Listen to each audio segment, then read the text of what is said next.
Prayers.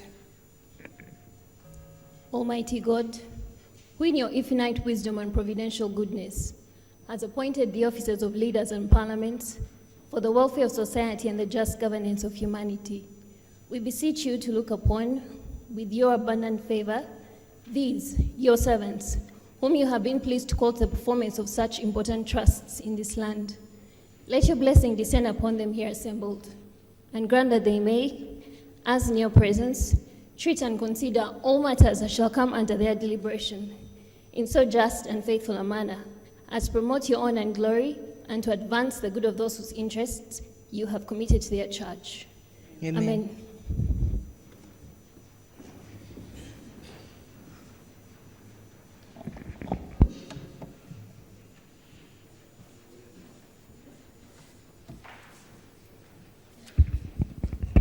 Item number 2, communication from the chair.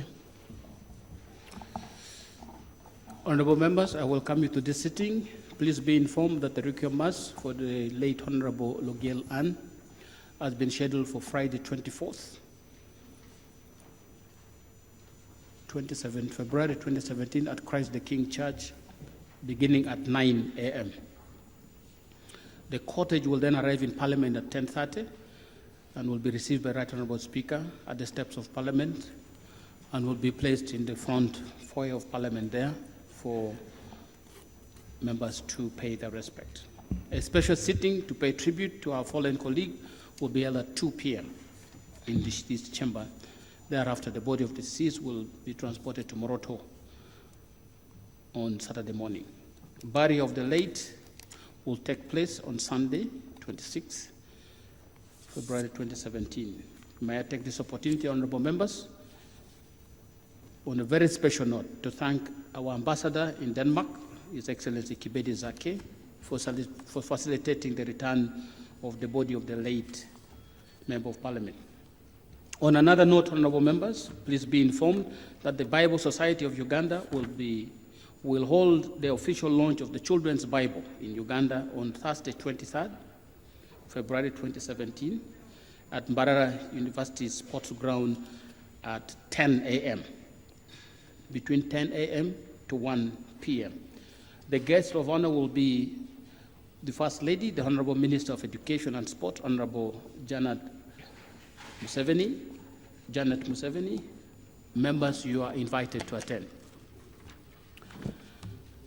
The Ministry of Tourism, Wildlife and Antiquities has also organized a number of activities to commemorate the United Nations World Wildlife Day, which falls on the 3rd of March 2017. Please follow these activities and see how you can participate in them. Members, you are urged to participate in these activities, which will begin with a marathon on the 26th of February 2017, the main purpose of which is to raise funds for supporting families of rangers who lost their lives in the line of duty. Details of the program will be availed to you, honorable members. In the distinguished VIP gallery this afternoon, we have His Excellency Donald Cronin, Ambassador of the Republic of Ireland to Uganda, and Mr. Wilson Fraser, his father-in-law. They're here to observe the proceedings in the House. Please join me in welcoming them. You are very, very welcome. I have a quick statement from the Minister of Finance arising from the debate we had yesterday. Honorable Minister, then I'll take a member for, yes. Thank you very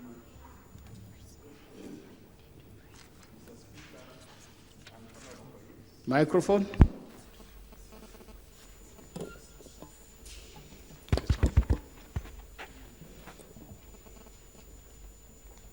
Mr. Speaker and honorable colleagues, thank you very much for giving us this opportunity to update the House and the country on the steps we are taking to intervene in the current crisis, especially for need for the food relief. Following on the promise the Right Honorable Speaker made to the House yesterday, government has made some adjustments in the budget and will be able to raise an additional 15 billion for immediate food relief to the country. We have also in terms of planning to take advantage of the current rains, government will raise an additional 27 billion to buy seedlings to supply to the farmers so that we can prepare for the next season. In the meantime, we are taking advantage of the donation that we received from China for rice, and that's also that will be available to supplement the efforts of government. Mr. Speaker, this is the information I'm giving the House and the country. Thank you. Thank you very much. Honorable members, I ask the committees responsible for this sector to monitor this and update the House on the progress and how it is moving, because we have had this debate almost every week, and I'm glad that some money has been found for immediate intervention. Can the committees please follow up and see the implementation of this program? Please, we have debated this matter enough. Yesterday, we said we are going to look for money. We have got money. Let them start the implementation. We're going from there. Member for... Thank you, Right Honorable Speaker. Right Honorable Speaker, I stand to raise a matter of national importance regarding to unprecedented closure of many secondary and primary schools. In my constituency, Right Honorable Speaker of Nakaseke South, so far more than 20 schools have been closed, and I have received reports of the similar case across the country. Right Honorable Speaker, I'm not against the closure, but the timing. This has greatly affected the pupils and parents who had already paid school fees. What perturbs me, Right Honorable Speaker and honorable members, is that the Ministry of Education is very silent over this matter. My prayer, Right Honorable Speaker, is that Parliament and the Ministry of Education should come out immediately and intervene. And lastly, Right Honorable Speaker, the Minister of Education should give a comprehensive report over these closures and the state of schools in the country. I thank you, Right Honorable Speaker. Thank you. Government Whip.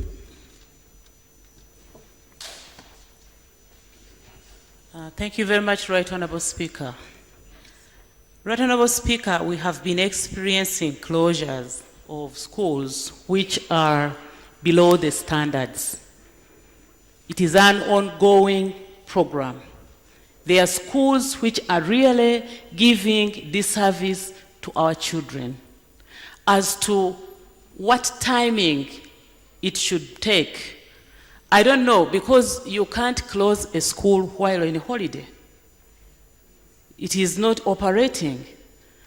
So when the school opens, you come in and close, and you give the reasons. So, thank you, the Chief Whip. Mr. Speaker, I agree with the closure of schools. Actually, the best time to close schools is during holidays because there is inspection. Secondly, these schools they are closing, they are worse than government schools. I have UPE schools in my constituency, and there is a school with 4 teachers. I visited that school. A P4 child was studying with P7 children with 1 teacher, and the teacher was teaching. When you look at the structures of government schools, they should have been closed before even the private schools. So the clarification I'm seeking from the Honorable Chief Whip and Minister, are you selectively closing these schools? UPE schools are condemned. Why close those ones that are at least a bit better and their teachers are there, and you leave out government schools which are also supposed to be closed? Honorable. Right Honorable Speaker, these schools are not abruptly closed. Ministry of Education has got a network of monitoring working with the districts. By the time they come to close a school, inspection is done. And when you talk about the UPE schools, government has plans to improve our UPE schools. But the private sector, those who are owning schools, are always asked to submit their plans to improve. They are always given chance. They are always given chance. And if they don't oblige, Then the Ministry of Education comes in and swing in action, and they close. But normally they warn them.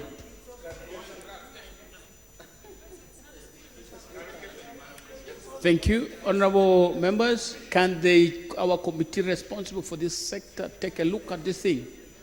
And then, but I think it would also be proper before these actions are taken for Parliament to be alerted, because we represent these areas, so that we are in the know that the following measures are going to be taken from these days because of this reason. So that members can be the ones to talk to these people and say, no, there are issues with this, please don't make a big matter out of it, the procedure has been followed. Instead of now just seeing these things happening, and the people's representatives get very angry when things happen when they don't know.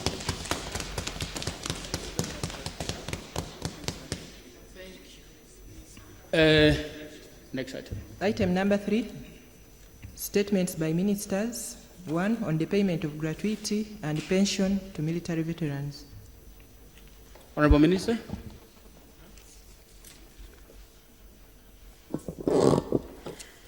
Right Honorable Speaker, I acknowledge that there were challenges.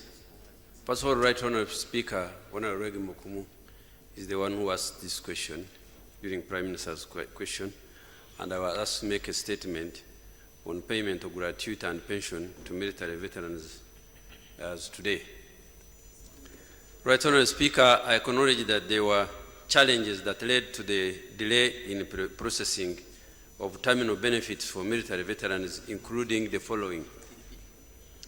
Our country's turbulent history since independence 1962 to 85 led to many combatants leaving military services without formal discharge, hence could not be paid their retirement benefits. Although they were given ex gratia payment by the NRM government, this coupled with the inadequate budget appropriated to Ministry of Defense and Veteran Affairs constrained the capacity of the ministry to pay terminal benefits promptly, leading to build-up of backlog. The Military Pension Scheme, which is regulated by UPDF Act 2005 and the Pension Act Cap 286, is currently jointly administered by the Ministries of Defense and Veteran Affairs and Ministry of Public Services. This dual management has led to some delay in the management of the pension, gratuity, and other retirement benefits. In addition, despite the fact that the processing of payment of retired benefits was decentralized to Ministry of Defense and other agencies and local governments, the permanent Secretary, Minister of Public Service still retains the pension authority, and this delays the movement of records and payment benefits since the files move through various levels of approval at Ministry of Defense and Veteran Affairs and Public Service. Many military veterans whose packages have been processed have not received their benefits because of their invalid or dormant accounts, leading to bounced payment. Right Honorable Speaker, the number of military veterans in the country has been growing since colonial time without proper and comprehensive plan for the management of their welfare, including compensation, rehabilitation, resettlement, reintegration, psychosocial support, gratuity, and pension.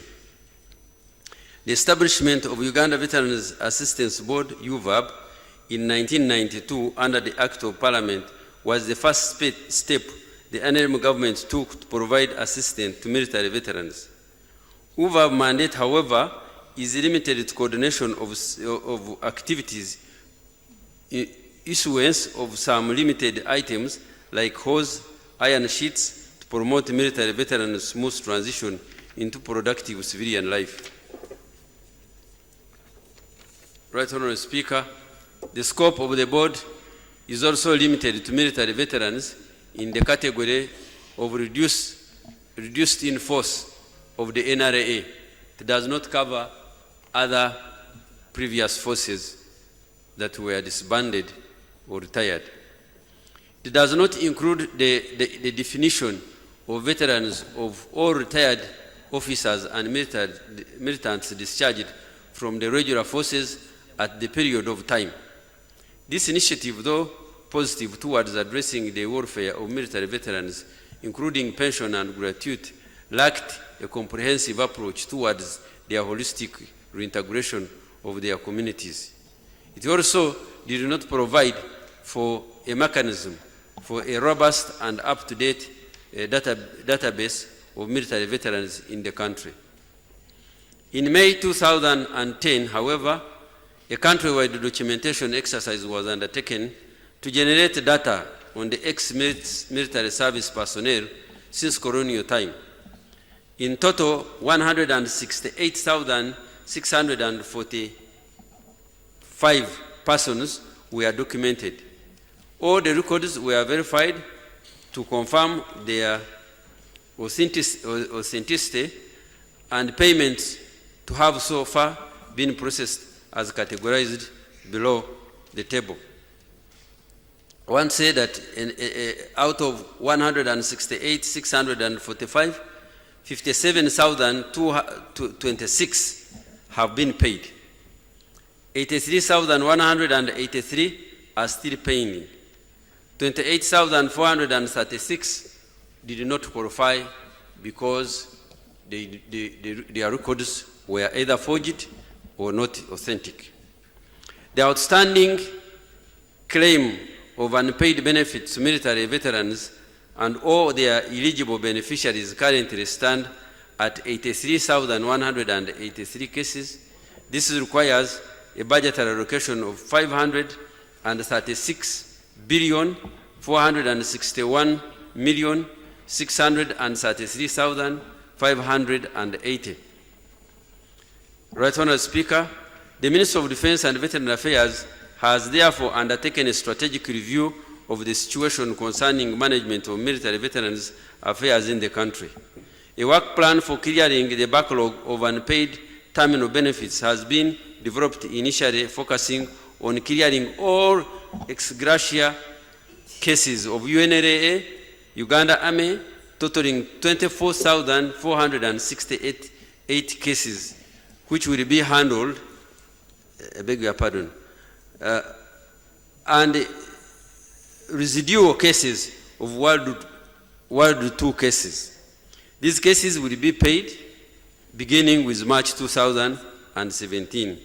And I wish to report to the House that we are securing the money to clear the 24,469 cases. Minister of Defence and Veteran Affairs has agreed with relevant banks to validate and activate previously dormant accounts to enable beneficiaries access their benefits of all veterans once paid. Currently, all soldiers who are released from the military services receive their terminal basis benefits on the principle of pay as you go. And I want to report to the House that the recently 1,400 and so soldiers that were discharged have since got their packages. A plan and budget for the clearance of the backlog is therefore in 3 financial years has been developed starting from the financial year 2016-2017 to 2018 and 19. The cost of unfunded and unpaid pensions and gratuity is assessed at Uganda shillings 543,172,713,580, including administrative expenses. The Minister of Defence and Veteran Affairs is preparing a project proposal to have the money sourced outside the budget, our current budget, and have all veterans paid once and for all. Right Honourable Speaker, this is an initiative that His Excellency has given us a go-ahead to prepare a project proposal for onward discussion and possibly to Parliament. In conclusion, Right Honorable Speaker, in the history of Uganda, it is the NRM government that has prioritized and committed to payment of the eligible militant veterans, and these eligible to the and those eligible to the estate of accounts of the deceased. The processing of retirement benefits is ongoing, and once the required budget is available, all the outstanding cases of unpaid benefits will be cleared in less than 3 financial years, effective this year. To this end, a full spectrum approach is being pursued to address management of military veterans in a holistic and comprehensive manner in the line with our national vision. I thank you, Right Honourable Speaker and honourable members. Honourable members, this is a statement from the Minister that does not fall within the rules where policy statements are made by ministers. This is information that was sought by a member on a question raised before Parliament. We can have a limited discussion on this or seek clarifications in areas where we don't feel the matters are clear. So can we have interventions of 2 minutes each and we close this matter? I'll start from Toroma County. Thank you very much, Mr. Speaker. I want to thank the Minister for this statement, but I have some issues that I need to be clarified. One, he has talked of the veterans, the ex-servicemen of World War II. I don't know whether the minister has a total number of all the veterans that offered their services in World War II. Because as I speak, in the case of, for example, there are quite a number of people who worked in the Second World War. Most of them died. The few who are there, they have never received anything. And whenever they come to Bombo, Ministry of Defense in Imbuya, and other offices, nothing has been offered to them. And also, the document where these people were recorded their information, it was burnt in Bulange Mengo. So I don't know which document the government and particularly the minister is using to avail us with this information. And in the case of Honorable Mr. Speaker, less than 5% of the ex-servicemen have been paid. Two, I hope the minister this time is sincere about the paying of the veterans once and for all in 3 consecutive years. Because it has been a tendency, whenever it is nearing electioning time, that is when the government goes throughout the country trying to record the people. Mbale Municipality. Thank you very much, Mr. Speaker. Mr. Speaker, when I was listening to the minister's statement, I was wondering whether the minister has just landed from Mars. Because if you're from this country and you have served in the army and you represent the people on this floor, you know what goes on around in the country concerning the combatants, ex-combatants. The retired people from the army, everywhere, they're always in cries. They run around, they've been to Bombo. I've sponsored some, I've given them transport to travel to Bombo, and they come back empty-handed. So when you tell us that this government has paid people and are going out to pay, we keep wondering, where are you getting money in March to pay out all these ex-service people? Where is the money coming from? We know the situation of the economy in the country. Things are hard. So whenever you have meetings, these ex-combatants, they come around and are always complaining. And everybody on this floor knows that they have not been paid. Even former civil servants who are retired servants. They have never been paid, and the situation is so bad.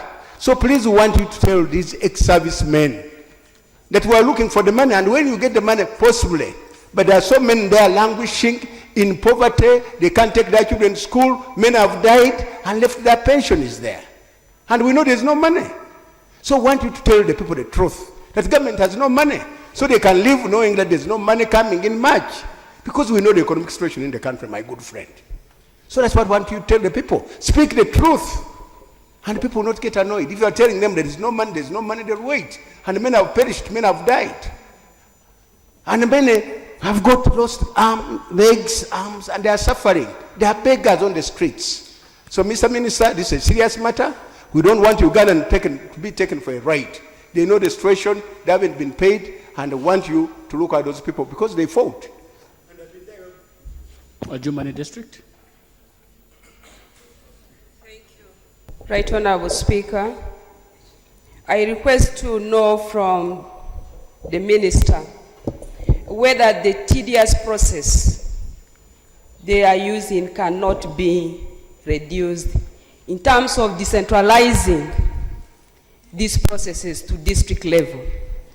Because many of our people have not been paid, and two, in Ajuman district, in each of the villages, these people are there.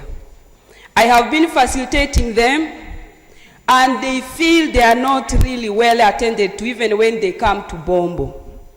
Can you ensure that at least the process is made in a way that it becomes friendly, and when they come to these centers, they feel that they are at their former homes or at their homes? Two, can we get the list, district by district, of the 57,000 paid?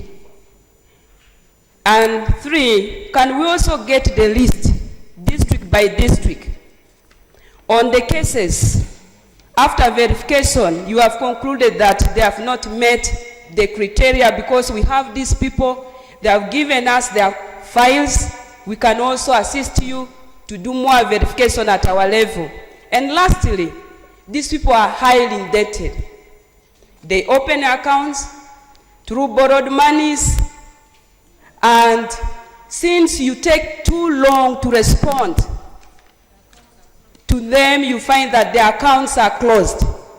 Can you regulate and inform them appropriately so that they really don't continue borrowing when they are not sure on when they are going to get these monies? Thank you very much. Kinkizi West, then I come to Obongi, Nwaya. Thank you, Right Honourable Speaker.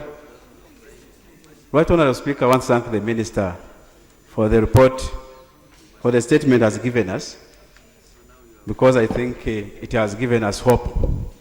But Right Honourable Speaker, when you look at the trend of submissions on these veterans, it is quite, not clear. It is only towards elections that we hear issues of veterans coming up. In 2010, all the women, those ones who had who were holding administration of their property, of the properties of the deceased, lined up on all districts of Uganda, and they were hopeful that by 2011 they would be paid. That one passed. 2013, another verification exercise took place. It passed. 2015, towards elections, another exercise took place, and this time they said they were decentralizing the services to the districts. Right Honourable Speaker, we want exactly to know which is which. When are you paying these people? Because the old women are now dying without getting that money. Some died, others are now waiting to die without getting the money. We are wondering, why is it that they say money has been put? Is it another handshake? Thank you.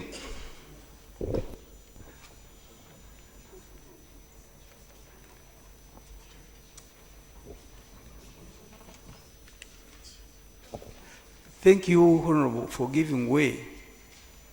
And I really didn't want to spoil your optimism. The only information I wanted to give you is that the Honorable Minister, who has read a statement, the Minister for Veteran Affairs, himself, even his own office, is unfunded. In the ministerial policy statement, he has no funds to run his own office. And now he's busy telling you that he will be able to find money to pay for the veterans. So the information I wanted to give you is that before you have high hopes, the person reading the statement before you has no money even to operationalize his own department. All right, Honourable Speaker, the Minister should declare.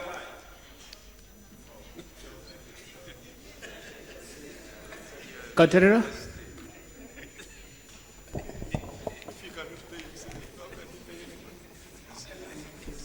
Thank you, Mr. Speaker.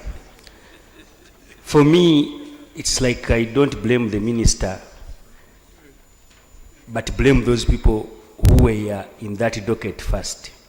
And I would like to ask myself, do the people who are from UPDF, our colleagues, represent the UPDF who are presently there, or even those who retired? If it is that, you have a very big job and work to do, because veterans are suffering.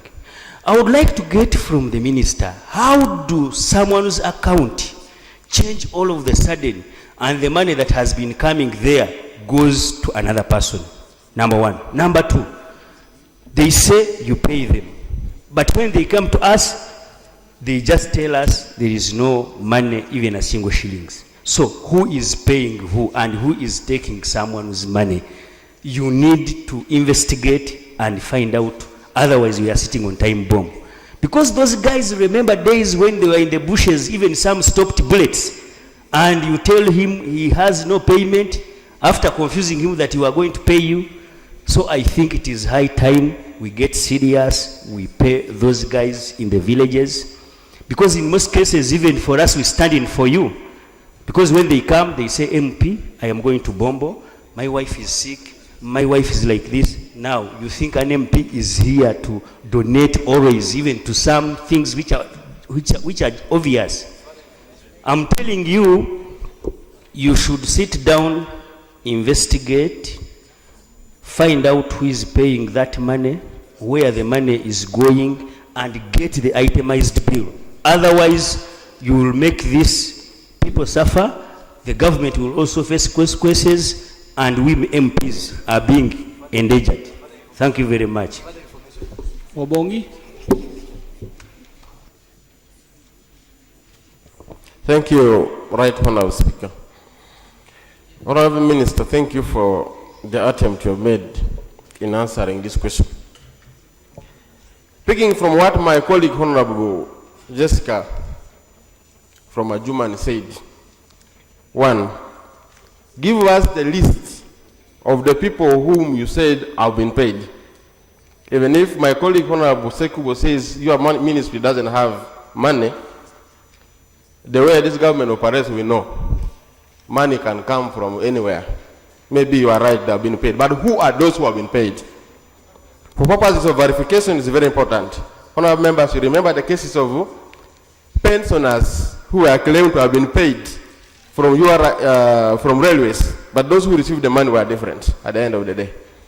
Honorable Speaker, because of the state of desperateness of these veterans, you find whenever UPDF wants people to be deployed to Somalia or any operations abroad, they call them. They come. They are like now rented soldiers. They go to Somalia, and unfortunately some of them, after coming from Somalia with injuries, they are not even paid. Though the MOU for AMISOM states that if someone is killed from there, there is a certain figure to be paid in thousands of dollars. Injuries, the same. But I've met soldiers who have been deformed as a result of injuries from Somalia. Some of them are veterans, actually. I ask myself, does the UPDF only see soldiers as useful when they are still in the army, when they are not injured? And when they are desperate now, deformed in that manner, you don't care for them?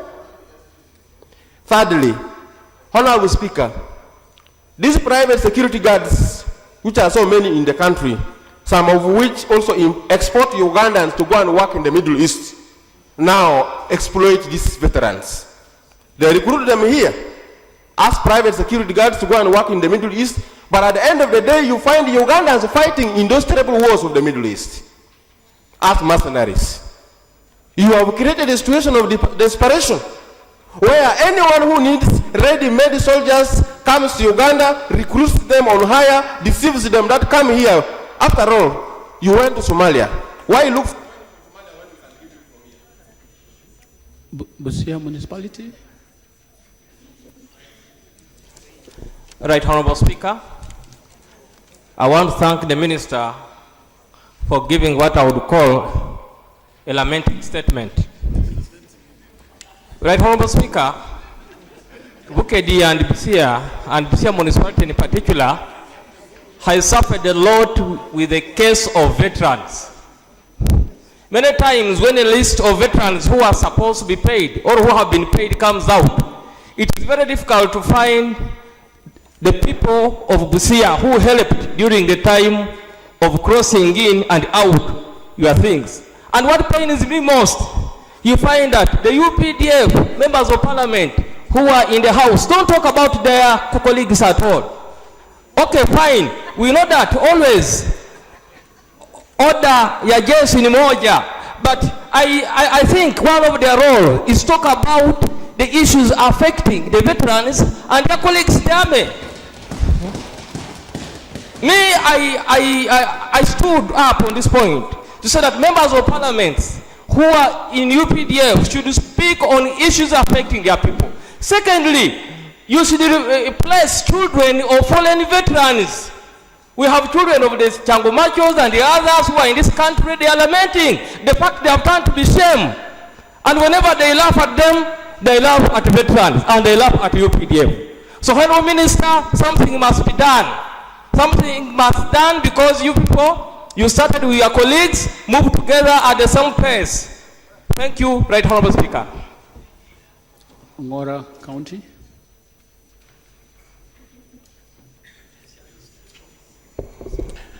Yeah, thanks so much, Mr. Speaker. I only want to request or to understand why between 1962 and 1985, the ministry or the government is not concerned about them. Only they serve this country. That's number one. Number two, I also want to know why 28,436 former servicemen, for them they're not eligible according to the report of the minister. And then finally, you were saying why they are not paid is because the accounts were dormant. We all know that in 2010, the government decided to register all the former servicemen, and they even told police open accounts. Is it a problem of the person who opened the account, or it was the government that had the problem? That is basically one thing that is very, very critical at this stage. That Mr. Speaker, I am only requesting the minister, because I'm also worried. Like now you're saying that they are now preparing a proposal. Why are you talking about a proposal now? And every people are going to be paid. I thank you so much, Mr. Speaker. Thank you. Noya District. Thank you, Right Honourable Speaker, honourable colleagues. I thank the Minister for the statement. But Mr. Speaker and honourable colleagues, I would like to request government to stop raising false hope of the people who are already suffering. Mr. Speaker, in 2011, when they raised the hopes of the veterans who had quietly lived their life in poverty, that they were going to pay them, many people suffered. You remember in Gulu, we lost 3 veterans who came to update their opening account and the rest. And if you calculate the amount of money that was used for opening bank accounts only for these veterans, plus the number of veterans present, almost 1 billion shillings was raised by banks. just to open the accounts. And right now, again, if there's anything to go by, they have to spend that money again and give it to the banks. So they should be fair to the veterans. Many women, widows actually, and beneficiaries sold their properties to get letters of administration. Each time I go to the constituency, I get a number of them coming to my office, when are we getting paid? To the extent of others even asking for transport money to come to the headquarters. Let them make it last and last. If they continue, I think it will not be good to just raise hope and you leave them in that helpless situation. Honorable Speaker, I would like to also request or inquire from the Minister, how about the fate of the auxiliary forces that were used during the war, LRA war? We have the Home Guards in Achole sub-region, the Amuka in Lao, and Arrow Boys in Teso. Nakasongola.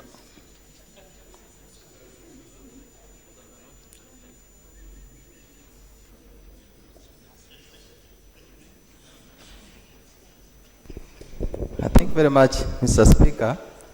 Mr. Speaker, I want to thank the Minister for the presentation. Mr. Speaker, the issue of veterans in this country is paramount and is very important to be discussed on the floor of Parliament. Mr. Speaker, there have been a number of centers in this country where veterans are supposed to register. Others were told to go to Mbuya, others were told to go to Bombo, others were told to go to district headquarters, others to Ministry of Public Service, others. There have been also massive registration in case there is campaigns when they are near. There was massive registration. I remember in my district in Nakasongola, General Bamuze came, registered all over them. They promised them, they told them to open up accounts, and indeed they opened. But now the accounts are being deactivated by the banks, and they say, reactivate your account. People come and ask you for money to go and deactivate the accounts. Mr. Speaker, I know a soldier who passed on, who was RA 2000, but he has never been paid. Or the widow or the one who remained behind or to cater for his family have not yet been paid. But for those ones who are soldiers, they know what it means. When I talk of RA 2000, you know what it means in the army. Mr. Speaker, my humble prayer is that let money be identified in the national budget and the veterans be paid and we close this chapter. I thank you, Mr. Speaker. Pian County. Thank you, Mr. Speaker. Mr. Speaker, and honorable members, I also want to thank the Minister for this statement. The Minister himself has been a soldier, a retired soldier, and he knows how soldiers have been suffering. What I want to seek from the Minister is clarification on two issues. One is, what is the number of soldiers that are passed on? Because that would be the easiest group to pay off, because it's a once-off payment. And how much money is that? Number two, through you, Mr. Speaker, we have had members of Parliament who are soldiers, serving soldiers. As you may be aware, Mr. Speaker, they also contribute to our scheme here. And those who have left are earning pension with us. And they are also earning pension on the other side. I don't know how is the Minister reconciling those people who are earning two pensions, given that the law may not favor them.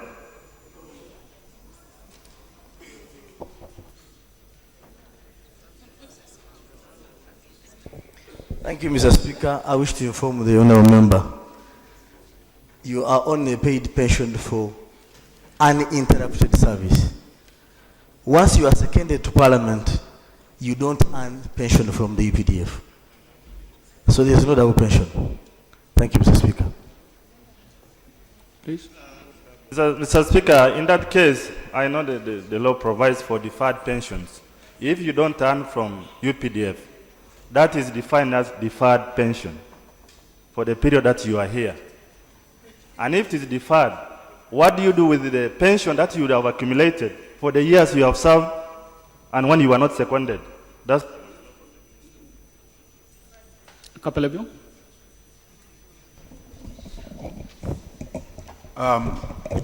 The Right Honorable Speaker, the matter of ex-servicemen in this country is a matter that requires government to come out very clearly and address this matter. Honorable Speaker, majority of these people were called to Bombo. People sold their land to come to Bombo to register. From about 10 years ago, nothing is coming clear to these ex-servicemen up to now. Honorable Speaker, why is government so negligent in running the affairs of the country to such extent? Honorable Speaker, I would like to ask why in particular they have sidelined the ex-servicemen who served during the UPC government. I went to Soroti Veteran Office and were openly told those who served under the UPC government are not in the program of government. I am asking why, and I need an explanation from government what crime these soldiers committed during their term of office. I would like to conclude by asking, when money was released for paying the veterans who served during the LRA war, it was found out that some UPDF soldiers embezzled the money. A committee of inquiry was instituted to follow that. Up to now, no payment has been paid to these boys.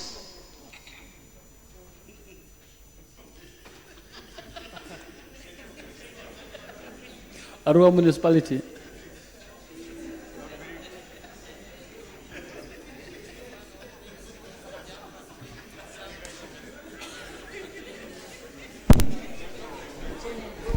Thank you very much, Right Honorable Speaker. I have only 2 points. One is through you.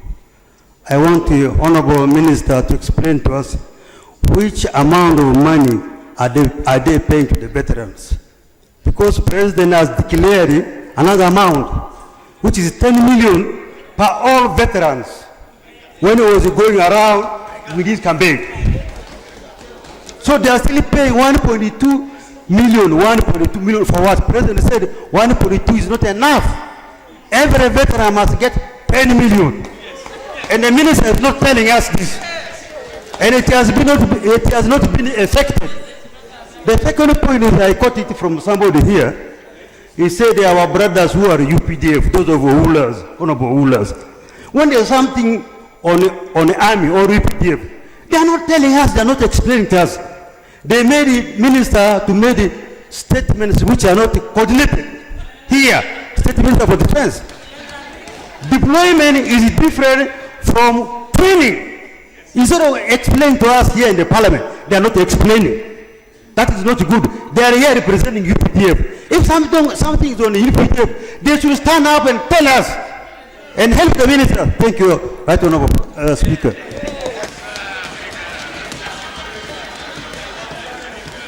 Mubende Municipality. Thank you very much, Mr. Speaker, sir. I'd like to thank the Honorable Minister for that, I call it maybe a de facto hopeful maybe report. Mr. Speaker, sir, in the 9th Parliament, we were grappling with the issue of the veterans. And I'm very happy that even my honorable friend, the minister, is a former soldier. And Mr. Speaker, sir, my area of jurisdiction, I represent Mubende Municipality, has almost the biggest number of veterans. But we have this confusion, Mr. Speaker. I think it's high time the government defined who a veteran is. Because at the moment, we are still lacking the parameters as far as Ugandan veterans are concerned, who a right veteran is. Are we talking about people who supplied food? So you should come up with the parameters.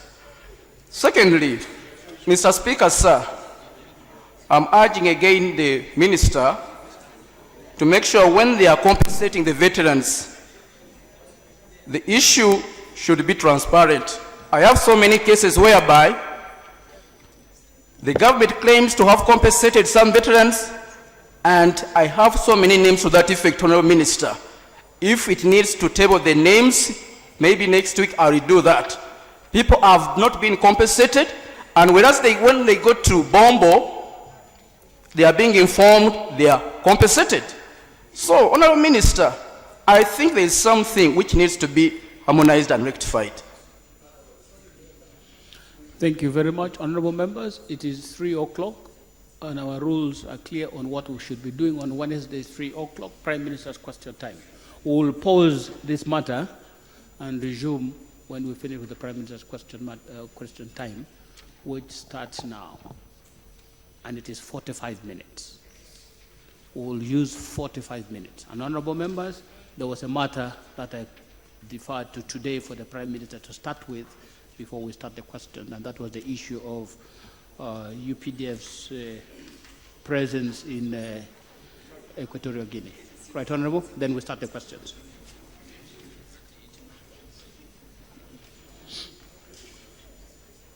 Right, Honorable Speaker, on the subject matter of our countrymen and women who are now in the Republic of Equatorial Guinea.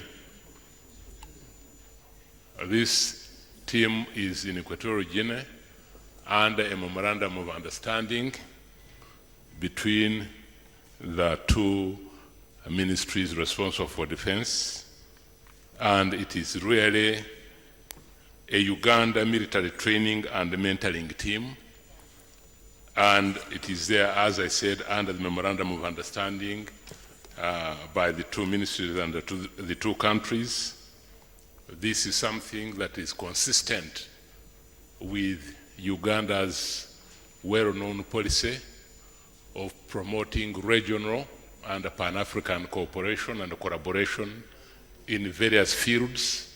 And as you perhaps, not even perhaps, as you definitely know, Uganda has had significant advancement in the area of military training and military activities, and it's only fair that this experience should be shared with our fellow African countries, and therefore this is an innocent mission specifically to mentor and train and promote Pan-African cooperation in the area of security.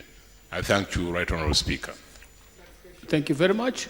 Honorable members, this matter came yesterday from a newspaper report, and the statement was that why our soldiers deployed in the Equatorial Guinea without the authorization from Parliament. That is why the statement has come. We will pause it there. We'll deal with it, ask our Committee on Defense and Internal Affairs to find out if there are other details that they need to do to look at the memorandum of understanding and all those other details, and come back to the House so that we can have an informed engagement if necessary. Thank you. Budadiri East. Budadiri East, you are the first person to ask these questions. Thank you, Right Honourable Speaker. Microphone. Thank you, Right Honourable Speaker. The question is about implementation of the protocol to the African Charter on Human Rights and People's Rights on the rights of women in Africa, which Uganda duly endorsed on 22nd of July 2010. My question, therefore, to the Right Honourable Prime Minister is when will Uganda undertake legislative instruments to domesticate this treaty. Thank you. Right Honorable.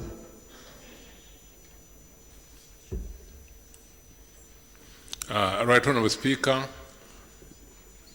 if there is need for domestication of the Charter in our own laws, this matter will be pursued with the Ministry of Foreign Affairs and Ministry responsible for gender issues so that this can be actualized as soon as possible. Thank you. Can I have, is that a Ringa North? Is that a Ringa North? Yeah. Okay. Yes. Right Honorable Speaker, it's Maracha East. Maracha East, sorry. No, this was one constituency which has been split up now. Right Honorable Prime Minister, when we received the report from the Minister of Agriculture yesterday, a lot of the causes of the current food insecurity predicament are largely attributed to climate variability, which might eventually turn into climate change, and to some extent rural-urban migration. There was less mention of what I'll call a systematic policy and institutional failure over the years. Right Honorable Prime Minister, if you agree with me that if we had been doing things correctly, we will probably not be where we are now. I'd like to give examples Honorable, please of things ask like... the question. Honorable, ask the question. All right, I'll ask the question. I would like to just provide a brief background, but the clear question I'd like to ask the Right Honorable Prime Minister is, we have had policy and institutional failures. An example is the Valley Dam saga. We have had promoting crop farming in Karamoja without investment in water for production. I'd like to know from the Right Honorable Prime Minister, what is it that the government is going to do in a very unique way to avoid us getting back into this predicament? Thank you. Right Honorable.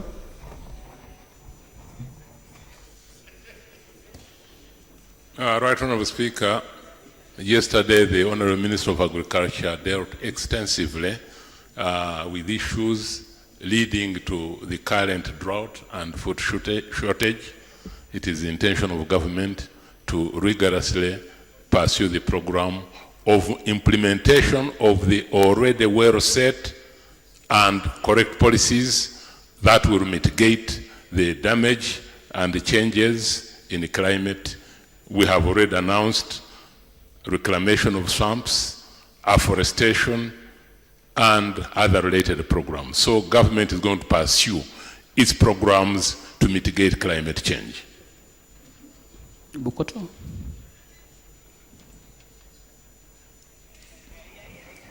Thank you very much, Right Honorable Speaker. Right Honorable Prime Minister, the National Environment Management Authority, NEMA, issued and enforced a ban on polythene bags among conflicting positions in government institutions, including cabinet. Could you tell this country the status on the ban of polythene bags? Because we are seeing many people still using the same despite that pronouncement. Right Honorable. Right Honorable Speaker, there is no conflicting position in government and in cabinet. Cabinet has one common position on the ban of caveras with width of 50 microns. And now what is happening is more rigorous enforcement to ensure that that is indeed actualized in practice. Right Honorable, what is cavera in the language of Parliament? Right Honorable Speaker, I salute you for your guidance. I'm referring to polythene bags. Thank you. Mbale Municipality. Thank you very much, Mr. Speaker. Mr. Prime Minister, the cases of diabetes are increasing in the country. Last week I attended a meeting of the Diabetes Club in Mbale, and I saw many patients.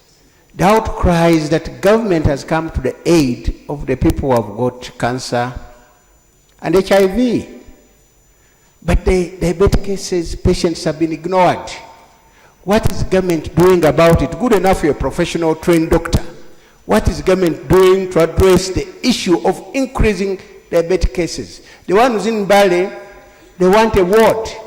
And they want a ward in each and every hospital in the country so that they can get access to medical treatment. And medicine is so expensive, they can't afford it. And they're dying quietly while government is looking on. What are you doing about it, Mr. Prime Minister, since you're a professional doctor? Right, Honorable.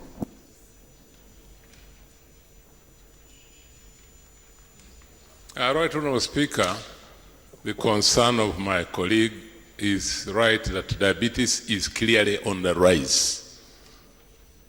The focus of government is first and foremost education, because a lot of the different types of diabetes can be prevented if good nutrition, proper nutrition, exercise, and other related matters are followed. So first point is education. Second point is screening, so that there can be early detection and therefore early treatment, because if it is detected early and treated, then the complications associated with diabetes can be reduced.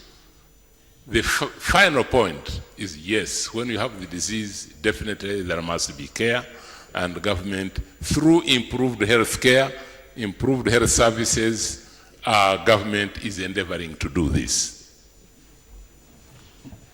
Is this Manjia? Well, thank you, Right Honorable Speaker. Right Honorable Prime Minister, we have witnessed a number of deaths attributed to abuse or rather misuse of firearms. When is government starting to regulate the use of these firearms? Right, Honorable. Right Honorable Speaker, there is legislation in place already, and the Firearms Act and UPDF law and other laws dealing with firearms. However, there is a small lacuna that still exists, and that is illegal small arms, especially crossing borders. Government is now in the early stages of preparing a bill to bring to this August House to ensure that there is tighter control of illegal use of small arms. Kinkizi West.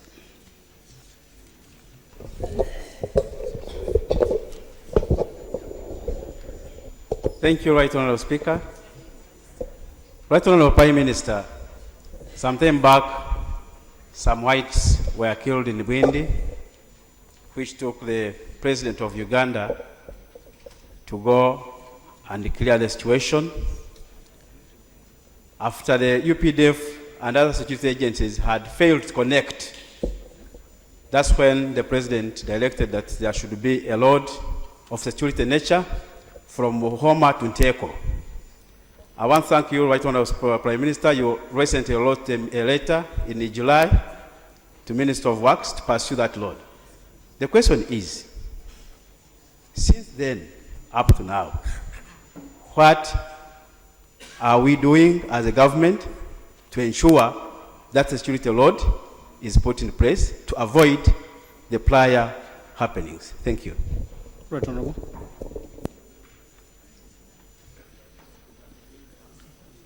Right Honorable Speaker, decision has already been made to make the road. However, the process of dealing with the actual procurement and the mobilization of money takes time. The details could be made available to you by the Honorable Minister responsible for works. Rute? Thank you, Right Honorable Speaker. My question to the Right Honorable Prime Minister, there are a number of teams and committees that have been constituted in this country, the Child Protection Committee at the sub-county, the Village Health Team, and government appear to have neglected them, including the Parish Development Committees, which is a very important planning unit.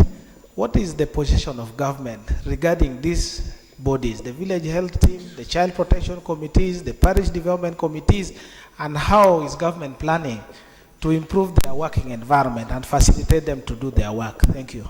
Right Honorable.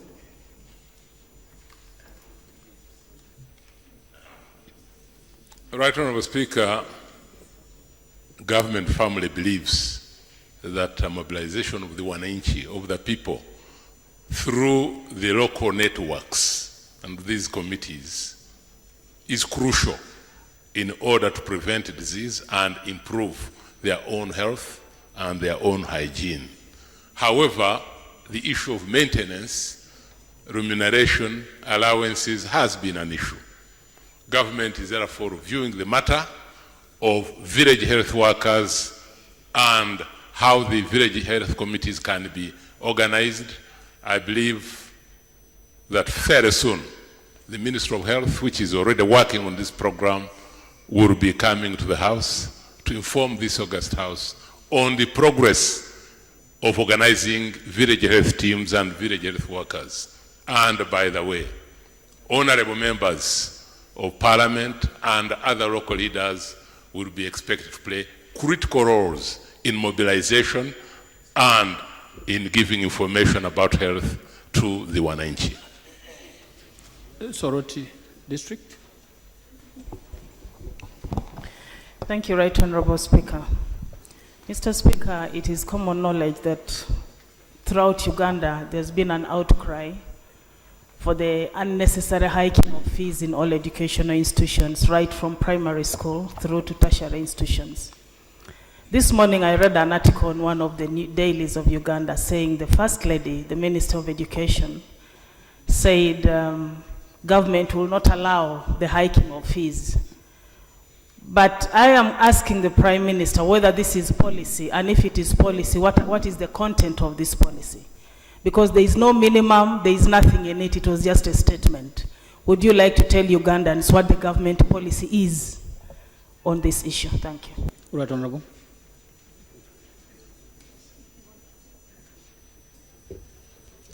Well, Right Honorable Speaker, I saw the article that my sister is talking about. It is true that under government schools, the ministry regulates their regulations. The private sector, nevertheless, is a little more tricky. And though it may be tricky, the Ministry of Education still gives general guidelines, even to private institutions. A more comprehensive and authoritative statement on this matter can be brought to this House so that the House is properly informed on what the Minister of Education and the government is planning to do, so that even honorable members can make an input in this policy proposal, because indeed it affects the wananchi in urban and rural areas and in the whole country, because all of us are concerned about the cost of education. Thank you. Upe County. Thank you. Thank you, Right Honorable Speaker. Honorable Prime Minister, there is exodus of Ugandans to abroad to look for greener pasture, and this has led to brain drain. What plans does government have to stop this? Thank you. Right Honorable. Honorable member for Upe, would you like to repeat this time a bit distant from the microphone? Okay, thank you. Thank you, Mr. Speaker. Right Honorable Prime Minister, there is a mass exodus of Ugandans to abroad to look for greener pasture. What plans does government have to stop this? Exodus of Ugandans to look for greener pastures. Do you have a plan? Right Honorable Speaker, it is only reasonable that Ugandans within Uganda and if necessary outside Uganda, they should look for better opportunities. So if Ugandans are legally going for better jobs, better opportunities, I think in my view it is good for Uganda and it's good for those individuals. And by the way, when they go, they know Uganda is their country. And quite often, the country becomes a beneficiary because quite often these Ugandans remit substantial amount of money to the country, to their families, and we all gain from that. Thank you. Lugazi Municipality. Thank you so much, Right Honorable Speaker. Right Honorable Prime Minister, mine is a simple one. I really appreciate the efforts of government in curbing food crisis. However, in addition, can government put a temporary ban on food export and also remove taxes temporarily on food imports? Thank you. Right Honorable.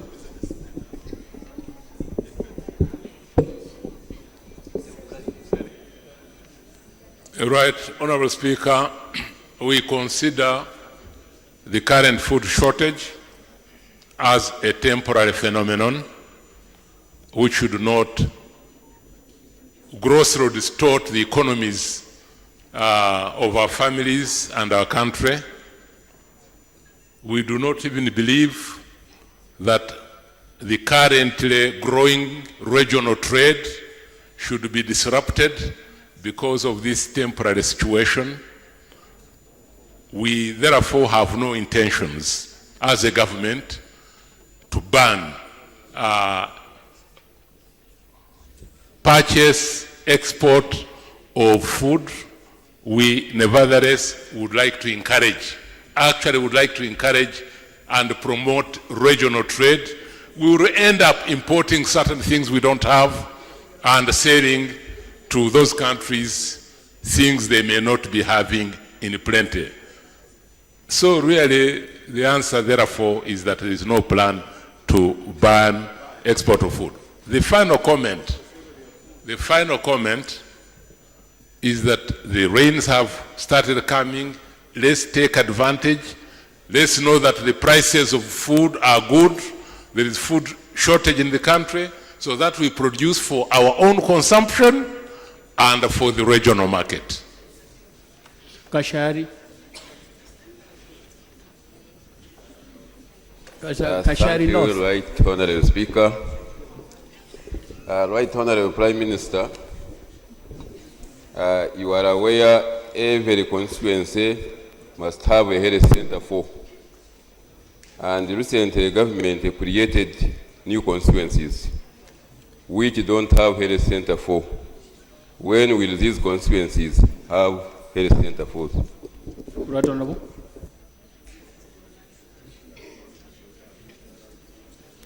Right Honorable Speaker,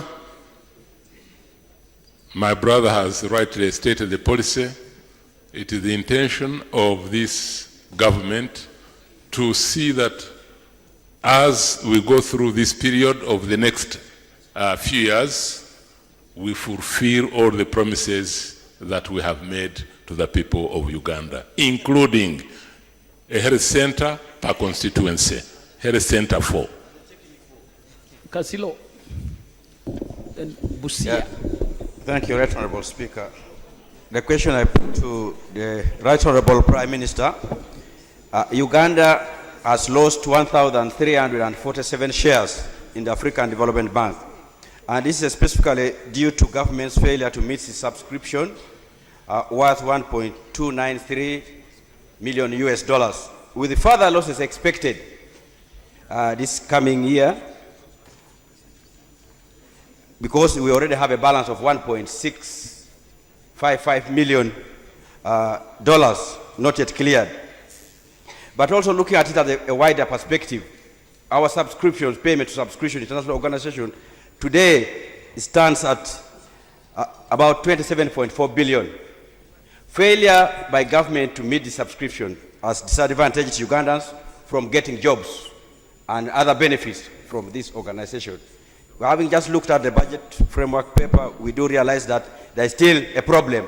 What is government what's government going to do to ensure that these payments of subscriptions are done on time, such that Ugandans do not lose jobs? Uganda does not, as a government, does not lose the benefits for us of benefiting, belonging to these organizations.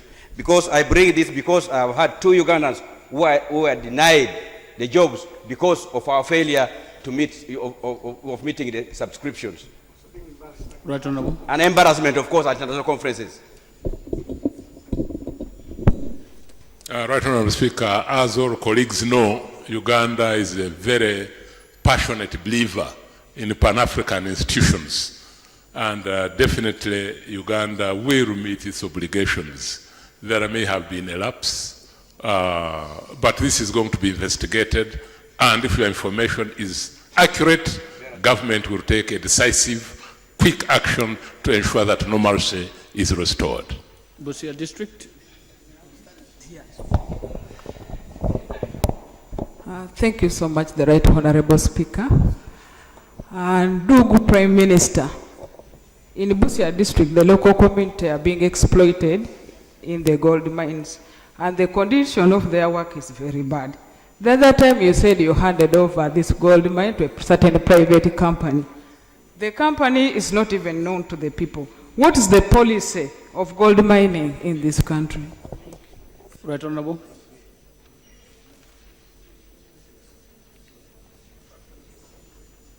Right, Honorable Speaker, we have a general policy and laws on mining, and they cover mining of gold. If there are any distortions or irregularities going on, I'll ask the minister responsible for mining to pursue this matter, and I'll ask you to make the information available to us in government so that we can expeditiously deal with the matter. Thank you. Can I have Otuka District and Aringa North? Thank you very much, the Right Honorable Speaker. Mine is about the issue of nursery schools. We have nursery schools everywhere, and we have not regulated the age at which a child is supposed to go to school. You find even a child of 2 years is taken to school to be in baby class. Secondly, these children go very early in the morning. Sometimes by 6 they are already sitting on a motorcycle, and yet they are not putting on gears.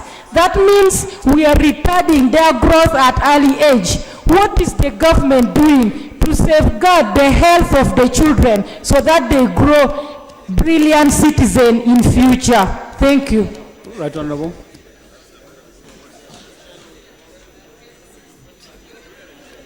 The Minister for Primary Education is very welcome. So, Right Honorable Speaker, the issue, actually at the moment, government policy has plans to ensure that children before pre-primary, primary and upwards are handled and controlled under the Ministry of Education. Now, with regard to people going to nursery when the children are 2 years, that is obviously too tender to be in school. But sometimes you may find that parents prefer different things. Some want to expose their children at a very early age to education.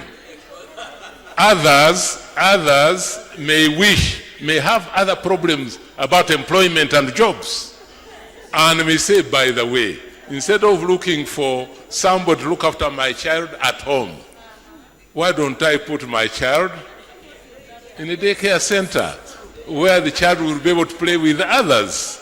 So really, we should avoid the danger of overwhelming condemnation. We should examine the specific issues and find out why some of these parents are being compelled to do what you have described to their loved children. Mind you, parents love their children. They want the best for their children, so there must be, in normal situations, a good case for them to decide to do that. Aringa North. Yeah, thank you, Mr. Speaker. Right Honorable Prime Minister, yesterday we had a lengthy discussion about the issue of technical schools. And one of the major issues members expressed here was most of these institutions, structures have remained like white elephants. I have one in my district. One of the major challenges I discovered was lack of teachers for these technical schools. Much as we're talking about building more technical schools, and even in all these constituencies, it will appear government has not put in place attention to develop teachers for these technical schools. So I wanted to inquire government plan in terms of recruiting, development and recruiting more teachers for these technical schools. Thank you. Right Honorable. Yeah, Right Honourable Speaker, the honourable member has raised one point of lack of teachers. There may be other reasons why sometimes institutions may not be working very well, but under the BTVET program, government has a plan of training adequate number of teachers to be able to cover our vocational institutions. Rukunjiri Municipality, Kitgum Municipality. Thank you, Right Honourable Speaker. Right Honourable Prime Minister, can you explain why the government has continuously allocated very small percentages of its national budgets to agriculture, with the 2017-18 projections being at only 2.9%, which is even a reduction from 3.2% of 2015-2016? Right Honourable.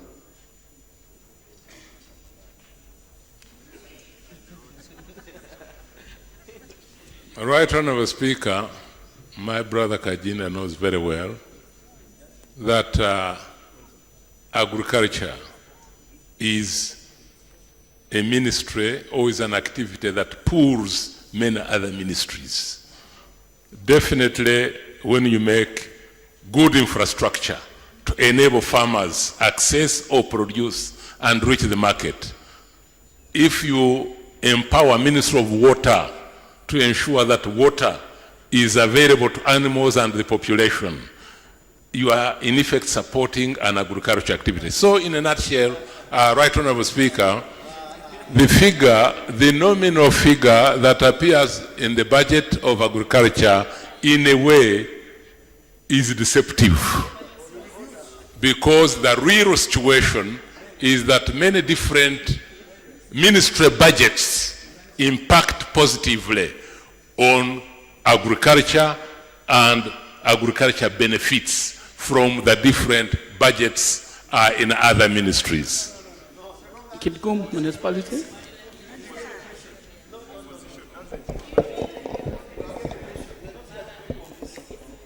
Right Honourable Prime Minister, government has in place the Women Development Fund, which is rolling out throughout the country. Is it the government policy to have this fund selectively be given to only the NRM cadres? If not, Right Honourable Prime Minister, what would you do to stop errant RDCs who are going out clearly telling people this money are only for specific people? And the point I'm raising is concerning Kitgum, because it reflects negatively. What are you doing to ensure such enthusiastic RDCs are not misinforming the public? Right Honourable.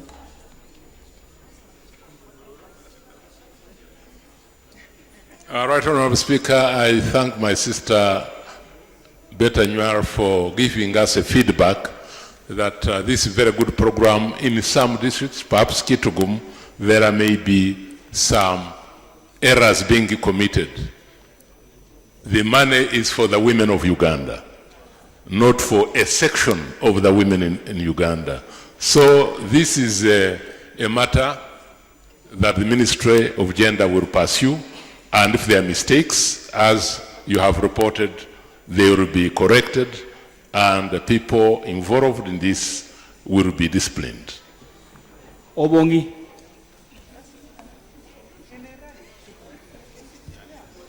Thank you very much, Right Honourable Speaker.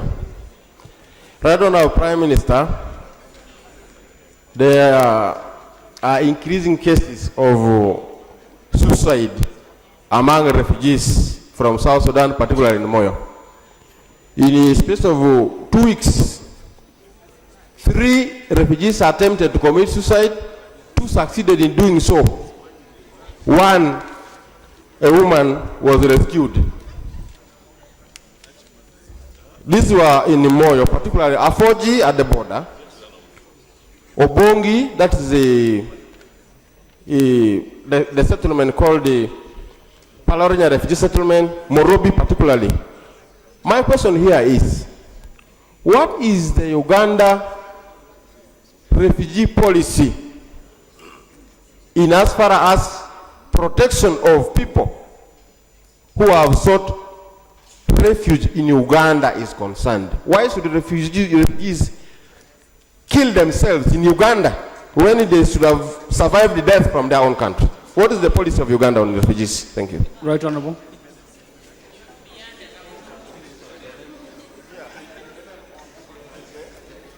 Right Honourable Speaker, let me remind my brother Fungaro that Uganda hosts perhaps the highest number of refugees now in Africa. And number 2, Uganda has perhaps the best policy of dealing with the refugees, definitely on the continent and perhaps beyond. But on the issue of committing suicide, your information does not in any way surprise me. It is true that when you are displaced from your own familiar environment or home and you go to a strange new place, there are many challenges, many stresses, and that can cause mental problems, mental distress, depression, and other related mental issues, which may therefore lead to committing suicide. I therefore believe that your information is consistent with what is expected. Yes, what is expected, that we expect, it is true that we expect higher cases of suicide among distressed people compared with a normally settled population. Therefore, the answer is to do whatever is possible to give more support to these brothers and sisters who are in refugee camps. Butaleja. Thank you, Right Honourable Speaker. Right Honourable Prime Minister, according to the UCE and USE results, there is poor performance in science subjects. And it is also well known that government is putting more emphasis on science subjects according to the job market that we have right now. What is the plan that government has to provide science teachers, especially in rural schools? Is it also true that government has reached the ceiling of recruitment for teachers? Thank you. Right Honourable.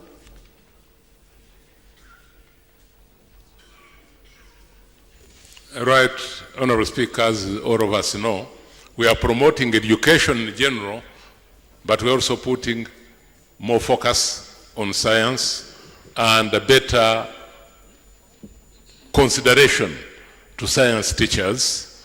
With regard to the ceilings partly have been dependent on availability of the wage. But I know that the Ministry of Education does all that is possible to expand the wage and to put as much emphasis and as much support to science teachers in order to promote science education. Yumbe. Thank you, Right Honourable Speaker. Right Honorable Prime Minister, in the recent intake for PTCs, the cutoff point has been so high that so many people are left out. The two essential subjects became necessary. If you don't pass them, you are not admitted. And that has made so many people left out. Like so many PTCs have not admitted people to their capacity. What plans do you have as a government to absorb those people who are dropped out? Then those who passed one necessary subject, mathematics or English, what are we going to do for them? Then what are you going to do to the PTCs who have not admitted students to their capacity? Thank you. Right Honorable.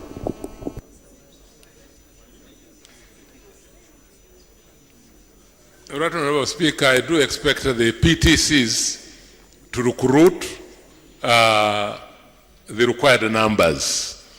If there are gaps being left, I think that's a detail that the Minister responsible for education will have to explain. So please provide that information to us in the government and the Minister of Education so that if there is a gap, the gap can be handled accordingly.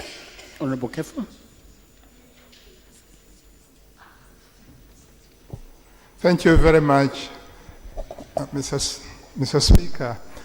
Right Honorable Prime Minister, this country has waited for far too long to have the LOC1 and LOC2 election. Unfortunately, there has recently been very conflicting positions between the executive and the Electoral Commission.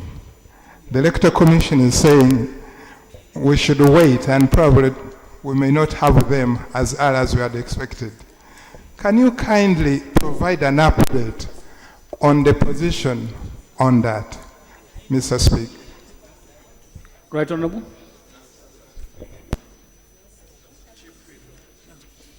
Right Honorable Speaker, this matter has been discussed in the House quite a number of times. The last time I spoke about it, I did say that elections were expected between March and April. I did, however, say that the actual date for the elections for LOCs would be announced by the authoritative and statutory body, which is the National Electoral Commission. So I would advise that we hold on and the National Electoral Commission will pronounce itself on the issue of the date for the LOC1 and LOC2 elections. Thank you very much. We have 4 minutes to end of time. I'll ask the leader of the opposition to raise some issues, and the Prime Minister will conclude. Another opportunity is available next week on Wednesday.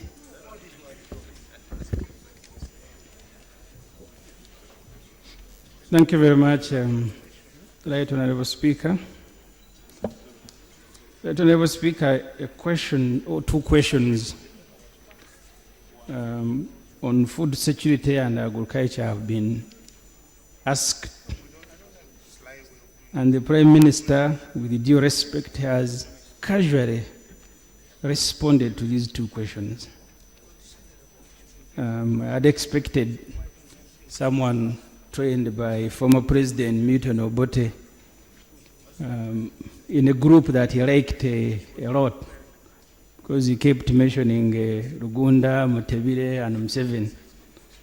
And at the time of his death, he actually said he was surprised Rugunda, who was the most intelligent, was not the leader, to have casually answered this question. Right Honorable Speaker, the policy of this government, as stated on agriculture, is that there should be 5 professionals, a production coordinator, principal agriculture officer, principal dairy officer, principal fisheries officer, and an entomologist at every district. The total, as calculated by Minister of Agriculture, would come to about 600. But only 77 have been so far recruited. We are supposed to have, again, the same policy as stated: an agriculture officer, a dairy officer, and a fisheries officer at a sub-county. In the old days, they used to be called extension workers. Can the Prime Minister tell this Parliament, because the 49 billion shilling that is required to have these professionals recruited has not been provided in the budgets of several years. Yet we have a budget of 62 billion shilling to recruit activists who are called ISO. There is now ISO everywhere, at a village, at a sub-county. Whether the policy of this government has now shifted to survival than to improve the welfare of Ugandans. There is no money to recruit ISO and PISO and can be found easily, but the money to recruit people to coordinate and supervise agriculture cannot be found. The same reason the Prime Minister speaks like he's also helpless, because when he's answering question, he says, this will be done, this will be done. And the Prime Minister cannot just speak as if he's lamenting. He needs to be ordering things to be done. So agriculture, the question he says, we have roads, we have schools, and he says all that is agriculture. Really. The last issue that I want to raise for the Prime Minister's response. Yesterday, the President of Azerbaijan, Ilham Aliyev, appointed his wife as a deputy president. This wife had been a member of parliament and she's been rising. Can the Prime Minister assure this parliament and the country that with a similar situation in Uganda of a wife of a president becoming an MP and becoming a minister, whether this will not take us to where Azerbaijan is? Right, Honorable Speaker, because that will tantamount to nepotism, which I know he doesn't like. Finally, right, Honorable Speaker, the Honorable Prime Minister studied in Mwiri. He was born thousands of miles away. During the government which he served, of Milton Obote, schools, there was a policy that every district must have a very good school. And that's why him from Chigezi studied in Busoga. Later on, I studied in Chitugum, in Acholi. Honorable Dansari studied in Yakasura. And this government speaks about unity and integration.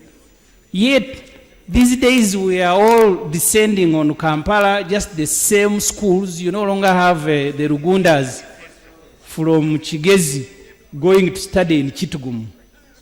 Has it become a policy of this government that everybody is for himself and God for all of us? Right, Honorable.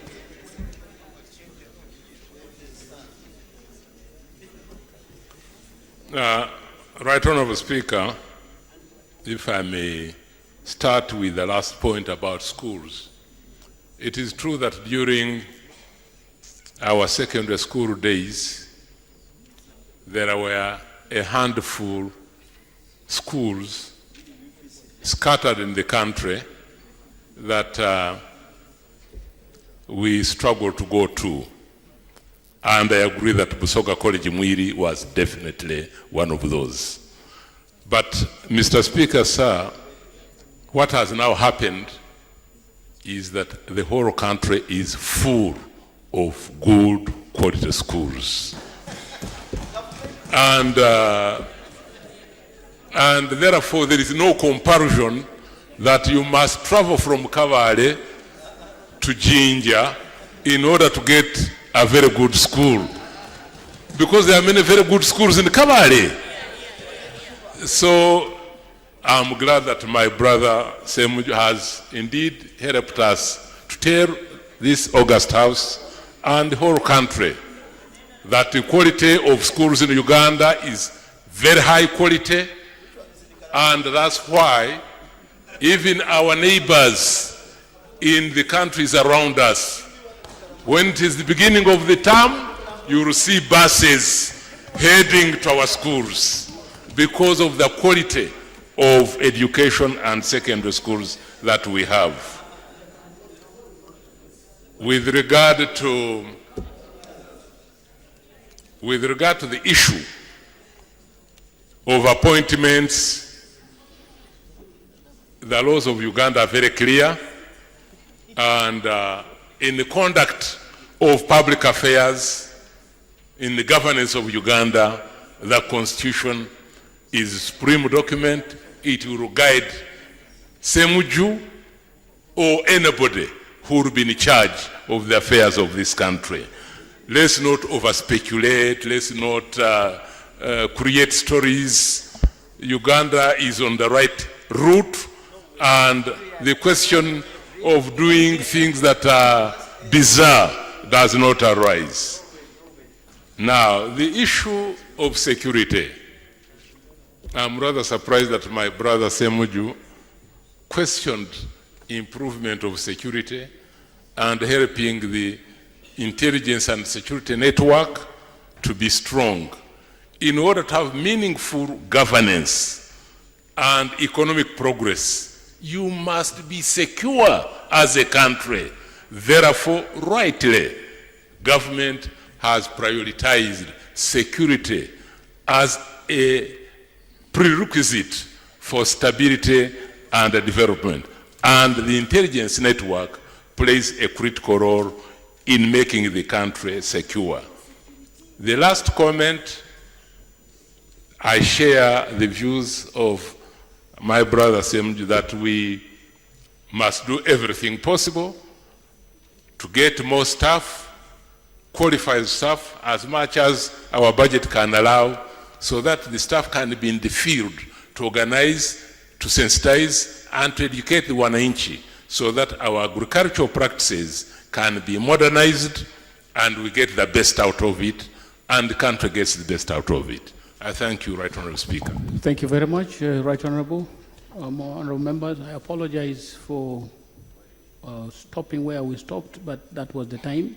I had Agago in my list, Mityana Municipality, Amuro District, Kamwenge District, Kumi County, Honorable Ndezi, PWD, member for Kwania, and Koboko District. All this were on my list, but the clock did not permit us to go that far. Next item. Honorable members, we had a matter that was pending. We stayed to come and finish with the Prime Minister's question time, and then we come back to it and we conclude. That was the matter of a statement on the pension to the veterans. That was the issue that was pending. Yes, procedure? Thank you so much, Right Honorable Speaker. Mr. Speaker, I'm afraid the Prime Minister might leave us before we close the House. Yesterday, by the time we adjourned, he had promised that they were going to have a cabinet meeting and come back to this House with a report on the issue that was on the floor. Wouldn't it be procedurally right while he's still here to give us that feedback, Mr. Speaker? On the food security issue, the matter was handled by Honorable Bahati before you came.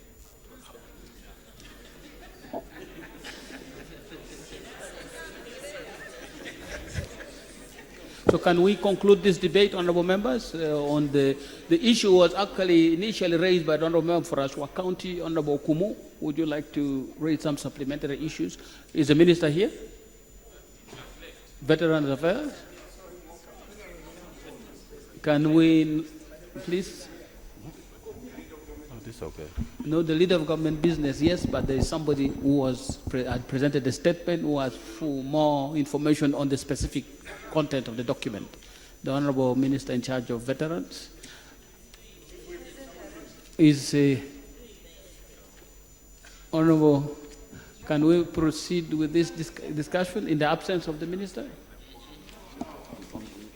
Okay, I think let's wait for the minister to come back and we handle this, please, so that it is comprehensively handled. Next item. Item 3.2, statement by Minister on the rescheduling of the Kakata Kalangala Ferry. I've been informed that the statement is not ready for presentation today. Next item. Item number 4. Sorry, item number 5. Motion for leave of Parliament to introduce a private member's bill entitled the Local Content Bill 2017. Honorable members, that motion was presented yesterday but was not justified, and I did not pose the question. So, member, would you like to speak to your motion? Briefly.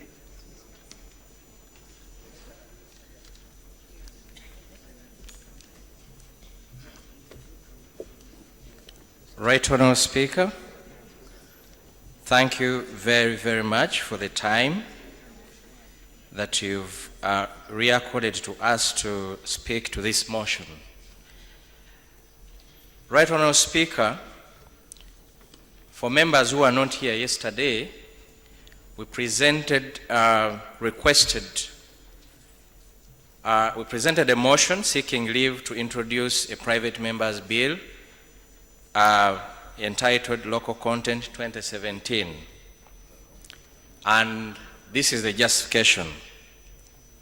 Right Honourable Speaker, I would like to begin the justification of this motion by paying tribute to the 9th Parliament and to you, Right Honourable Speaker, for the provisions of local content in the Petroleum Law of 2013.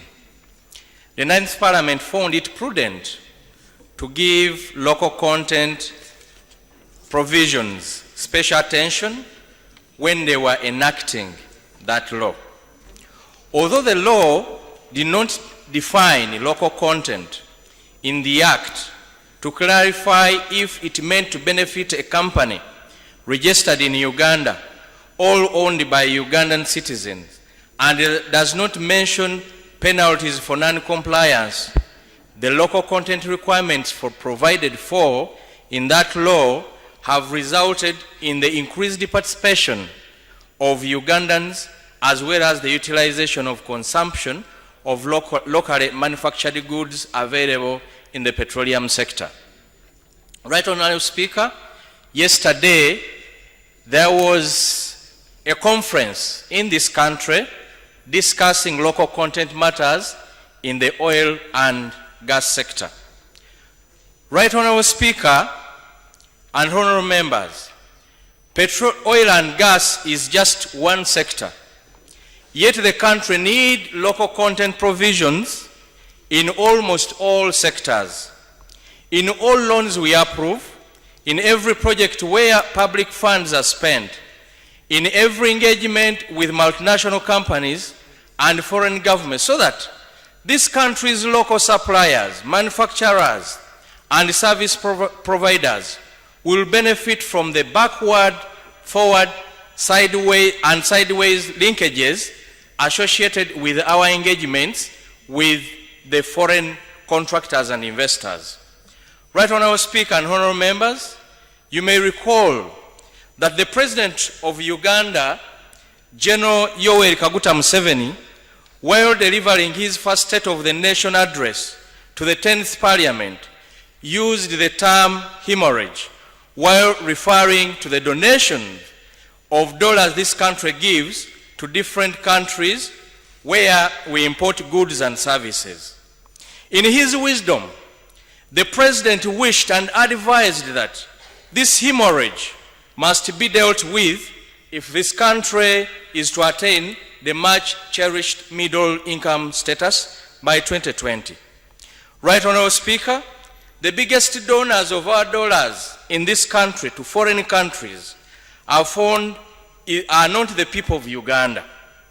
Actually, it is the government of Uganda.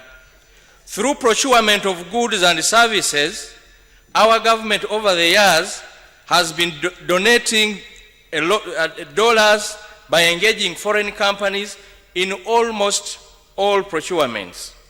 From constructing drainage channels, mere roundabouts, constructing government buildings to major roads and power dams.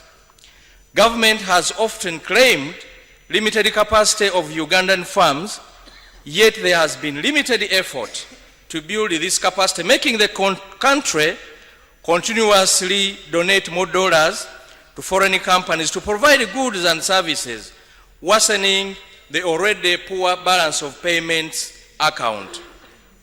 This has partially contributed to the ongoing volatility in our foreign exchange regime, where we continuously witness our shilling weakening against all international currencies. Right Honorable Speaker and honorable colleagues, you may also recall that on this floor of Parliament, members of the 10th Parliament have often insisted that government should endeavor to take into consideration local content provisions while negotiating loans, implementing projects, and while negotiating with investors so that Ugandans can benefit from the transfer of skills, technology, and gain employment. Promises have been made by every minister, and the willingness seems to be much in cabinet. However, they have no enabling law and guidelines to support them undertake local content requirements. Since the government has been slow, or maybe had no intentions of bringing a local content law for Parliament's consideration, the movers of this bill who are seeking leave thought that Ugandans needed this law sooner than later. We have provided a draft and we shall get input from all stakeholders. We need your support as cabinet to make this law possible. Right Honorable Speaker and honorable colleagues, donors, foreign companies and missions might be quick to criticize this effort of enacting such a law, claiming that it's against the principles of international trade and might scare away potential investors. But each one of them in their respective countries, where they come from, they work tirelessly to protect their local companies from international competition. Right Honorable Speaker, it is not Americans who are constructing bridges, roads, power dams in China. It is the Chinese companies. The French companies may not be given chance to handle projects in the United Kingdom. Preference is given to the British. The new American President Donald Trump is gaining quite a lot of support with his policy of Americans first. On the contrary, we have no policy that puts Ugandans first. In fact, it's foreigners first and Ugandans last. Look at our procurement. Most of the major projects involving large chunks of money are awarded to foreign companies here in Uganda. For purposes of this motion, Right Honorable Speaker, I worked with the research department where we had a review of major contracts awarded in this country in just one sector, the transport sector, in the last 5 years. And I beg to lay on table, Right Honorable Speaker, the findings, the preliminary findings of that research. The total value of money committed for just 38 contracts above 50 billion shillings is around 15.9 trillion, Right Honorable Speaker, out of which 3,646 billion are loans and grants and of about 12,324 billion. Right Honorable Speaker, I provided, we did an analysis where we categorized which companies are being awarded contracts above 50 billions, both for grants and loans and government of Uganda money. Right Honorable Speaker, we discovered that among grants and loans, 91% of contracts are given to Chinese companies, equivalent to 11.2 trillion. Israel get about 444 billion, which is about 4%. Portuguese company 2%, Japanese and South Korea companies 4%, and no Ugandan company is given a contract in that for grants and loans. On government of Ugandan money, Right Honorable Speaker, Chinese companies got 60% of those contracts. Indian companies got 13%, Israel companies got 13%, Turkish 10%, Serbia 3%, and Uganda 0%. Right Honorable Speaker, most of these contractors are under no obligation to build local capacity. To build local capacity, skills or transfer technology to Ugandans. There is no legal requirement that a given proportion of the work or a contract out of this be allocated to local firms dealing in similar services or supplying required commodities made in Uganda to enhance the opportunity to build capacity. The new vision of October 6, 2016 reported that most of the foreign contracted projects are by Chinese. The Chinese nationals occupy 100% of the managerial jobs, 76% of engineering posts, while Ugandans are mainly machine operators and casual laborers. If this is not regulated, Right Honorable Speaker, I fear for the worst, where the forward and backward linkages will continue to accrue to China and not Uganda. The people of Uganda are watching us, the 10th Parliament, and the government to see whether we shall let the status quo remain or do something to increase their participation in all development projects. We have all the justification to come up with an affirmative law to develop and support our people, negotiate for our companies, and support Ugandan businesses, especially from public finances we appropriate every budget year. Right Honorable Speaker, I know some colleagues may be persuaded by the argument that instead of local content law, we should rather have local content policies or strengthen existing ones. I remind you the Buy Uganda, Build Uganda policy, which aimed at increasing consumption of local products and increasing participation of local established firms in the domestic market. Much of the BUBU policy provisions or the Buy Uganda, Build Uganda policy provisions remain on paper, Right Honourable Speaker, without any significant impact because it had no enabling law through which legal obligations and penalties could be imposed on specific personnel bodies who are subject to the policy.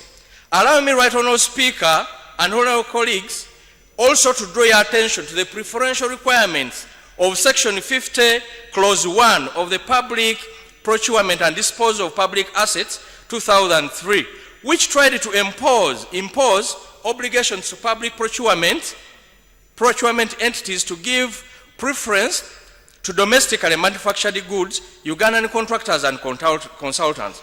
Honourable members, PPDA and other procurement bodies have not taken the provisions of this section seriously because there is no mandatory entity where they report to about local content requirements. Recently, Right Honourable Speaker, I read in the newspapers that China Harbour Engineering Company, the Chinese company preferred to be contracted to implement the standard gauge railway, came out with a local content strategy which was presented to the Minister of Works to ensure participation of Ugandans in this multi-million-dollar project. They should be applauded for the good gesture to the people of Uganda. However, we have no law that can make such initiatives mandatory. Neither do we have an entity in this country that can monitor compliance to local content provisions. Without a law and a unit, the contractor may have no serious obligations to implement the local content strategy. Right Honourable Speaker and honourable colleagues, Kenya last year enacted a local content law with serious penalties for non-compliances and where 40% of contractual work is reserved for the local content. Angola, Ghana and Nigeria have come up with comprehensive laws that ensures a balanced growth where their people participate and own the country's progress. The Mozambican government is in the process of drafting a local content law with a view of regulating business links between major projects and small and medium-sized Mozambican companies. Right Honourable Speaker, Ethiopia is far on issues of prioritizing participation of their people in development. They preserved some sectors of investment, including electricity generation, banking, and others for local companies. They trust their engineers to design and build their roads and dams. They have empowered and built capacity of their local firms to do better work than most international contractors. Right Honourable Speaker, I will not close my ears to honourable colleagues who may disqualify our local suppliers and contractors on grounds of limited capacity to deliver quality works and outputs. But we must appreciate that government has had faint efforts to support them build the capacity. It is common knowledge, Right Honourable Speaker, that government has not only failed to prioritize them in allocating major projects, but often fails to pay them in time, weakening further any opportunity to build capacity. If you cross-checked the outstanding domestic areas in the budget framework paper we recently debated, most of the victims are local firms and suppliers. I further did a fact check to find out whether government is doing anything to build their capacity with Uganda Development Corporation and Uganda Development Bank. I found no component or line of credit focusing on building capacity of local firms to make them competitive internationally. I also checked whether Honorable Father Lokodo's Ministry of Ethics and Integrity has previously organized patriotism and integrity capacity building for local contractors and suppliers to reduce on the shoulder works, and I found out that their efforts in the ministry is mainly focused on morals of civil servants. The Chankwanzi retreats, where patriotism and nationalism would have been nurtured among contractors and suppliers, is often mainly for political class, not the business group. Some of us believe if we planned our development well, we could have intended investments toward building local capacity, we would effectively utilize our human resource and only hire international labor and contractors where we must. The first expressway we built should have given us the required experience to construct the subsequent expressways. With the current situation, we are most likely even to run back to the Chinese even to maintain the roads we have constructed because we are building no capacity. Right Honourable Speaker, the benefits of the bill. If this bill is passed, all government engagements will have mandatory local content provisions ranging from employment of Ugandans, building local capacity, and transferring of skills and technology. Joint ventures will be promoted where a given proportion of international contract should be given to Ugandan contractors, including in bilateral loan negotiations. Right Honourable Speaker, if this bill is enacted into law, the country will for the first time have a secretariat working on behalf of the relevant government minister, not only to ensure compliance, but also engage in ongoing dialogue and negotiation with international contractors, leading multinational corporations, and their first-tier international suppliers to ensure that Ugandan contractors participate in project implementation, Ugandans take up the available jobs, and supply the required products and services.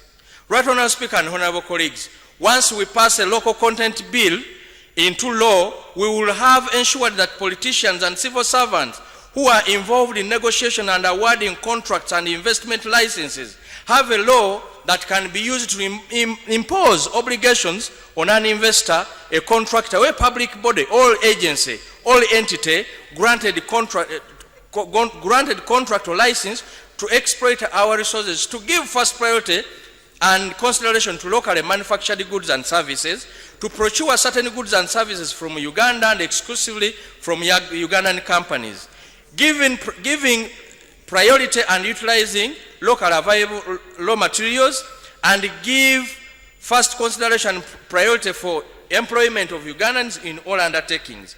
It will restrict the employment of non-citizens in government-funded projects, especially where we have the local capacity, and we will prescribe a minimum number of Ugandans to be employed for every project to be undertaken using public funds. It will also take into consideration steps aimed at promoting the effective transfer of technology, transfer of know-how and skills relating to the undertaking such a person, body or it's contracted to do.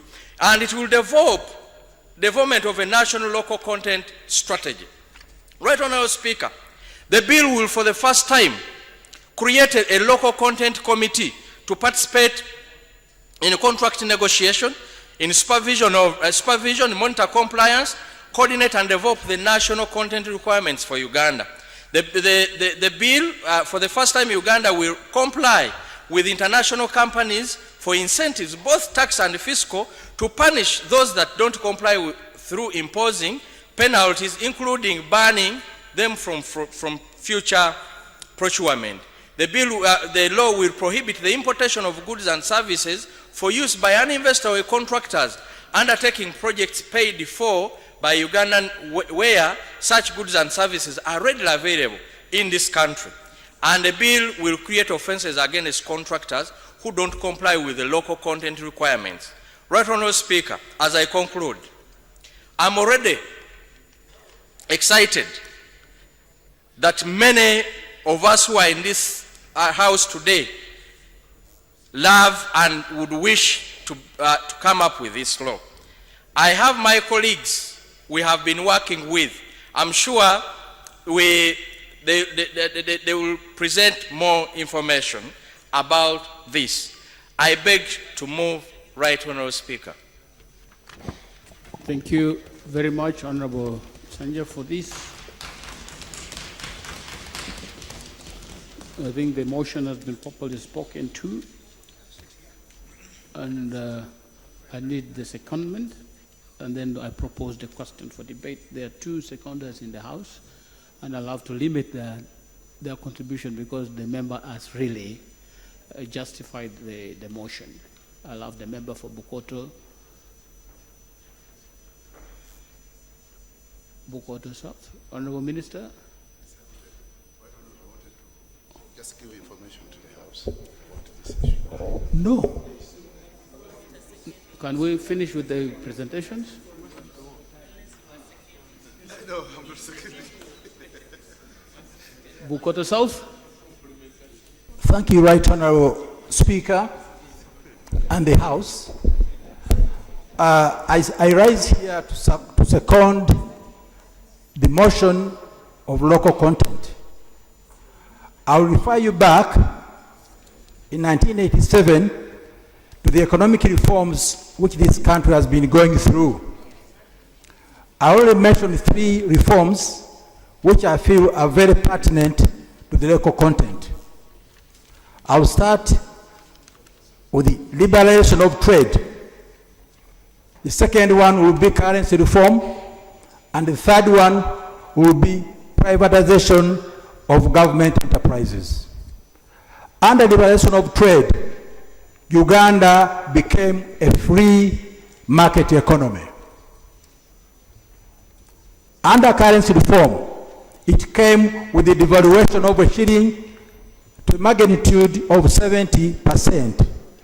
This one reduced the billionaires to millionaires and millionaires to no status.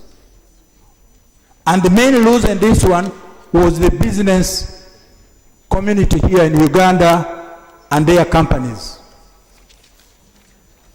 After those two, then we had privatization.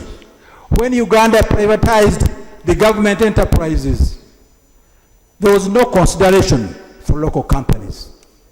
There was no consideration and incentive for indigenous companies. Foreign investors were invited. They purchased whatever belonged to Uganda without any incentive and participation of Ugandans. After that, Uganda came up with no direct trading anymore. Two forms of taxes emerged. the indirect tax. The indirect tax, this is the tax payable through goods and services. Then another tax, direct tax. The direct tax is payable by private companies and some rich individuals. You can find corporation tax is 30%. Property tax is 30%. Contribution to NSSF is 10%. Pay as you earn is 10%. All that one is paid by the local companies. When it came to foreign companies, a tax holiday of 5 years was given to foreign companies where they don't pay any taxes, whereas the indigenous companies who lost out, as explained, are busy paying the taxes.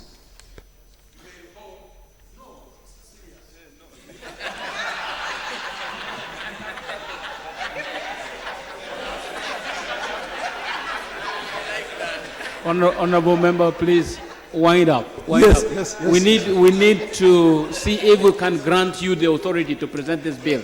If you spend all the time and we don't do that. Thank you, thank you. Thank you, Right Honorable Speaker. What are the benefits of local content? The local content will have the capacity building of our local companies, will widen the tax base of the Uganda government, will create more jobs. You have heard the foreign companies are not creating jobs for indigenous. They take them as casual laborers.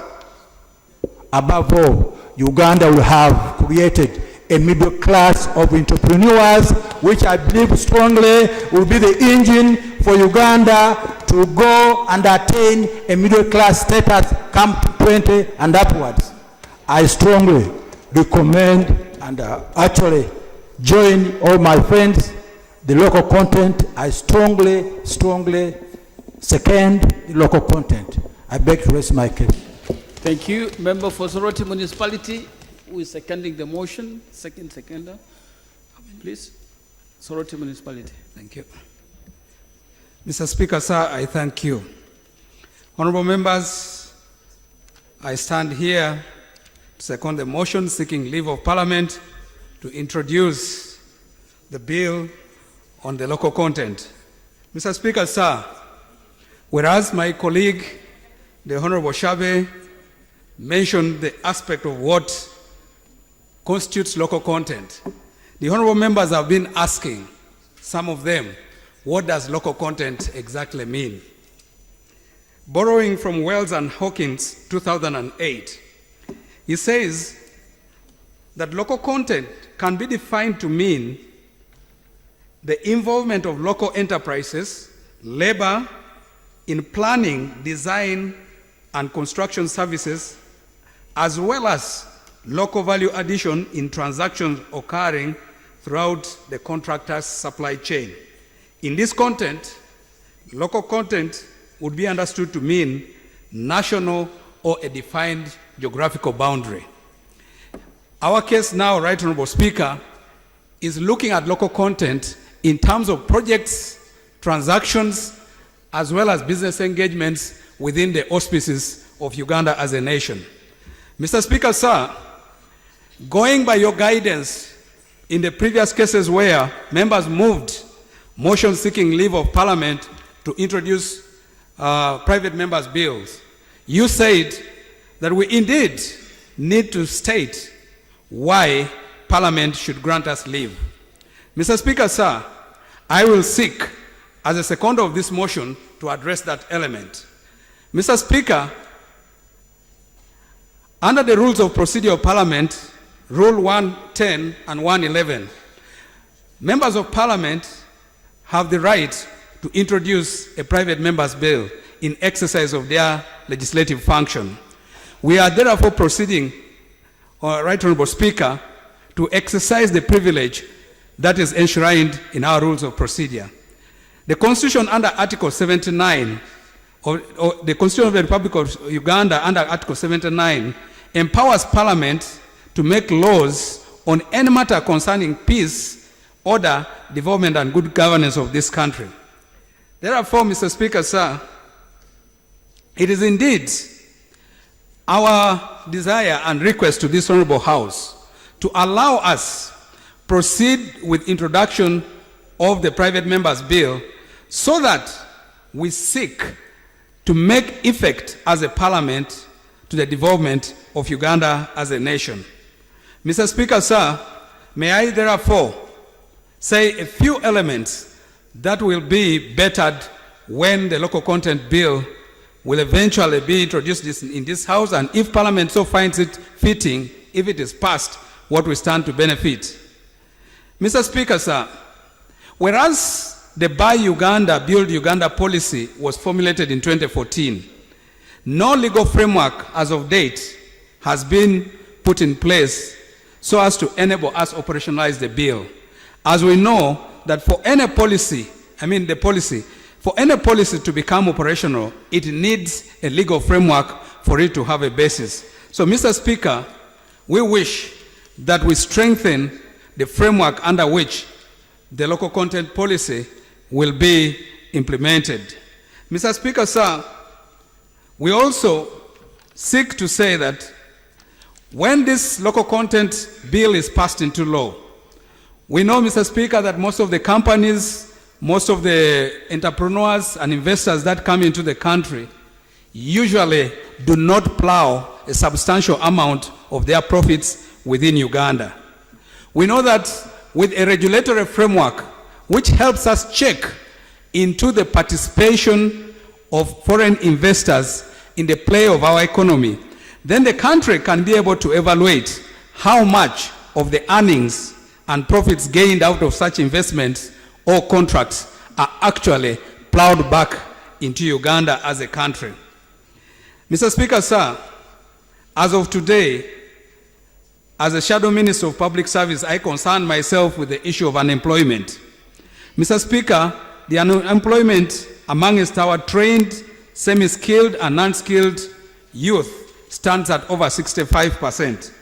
Mr. Speaker, today, in most of these projects, even when you go on the road construction projects, you find Chinese are the ones now participating in guiding people on the roads, whether you should have a green flag, a red flag, and so on. This is a job where even a Ugandan that has sat for PLE could easily do.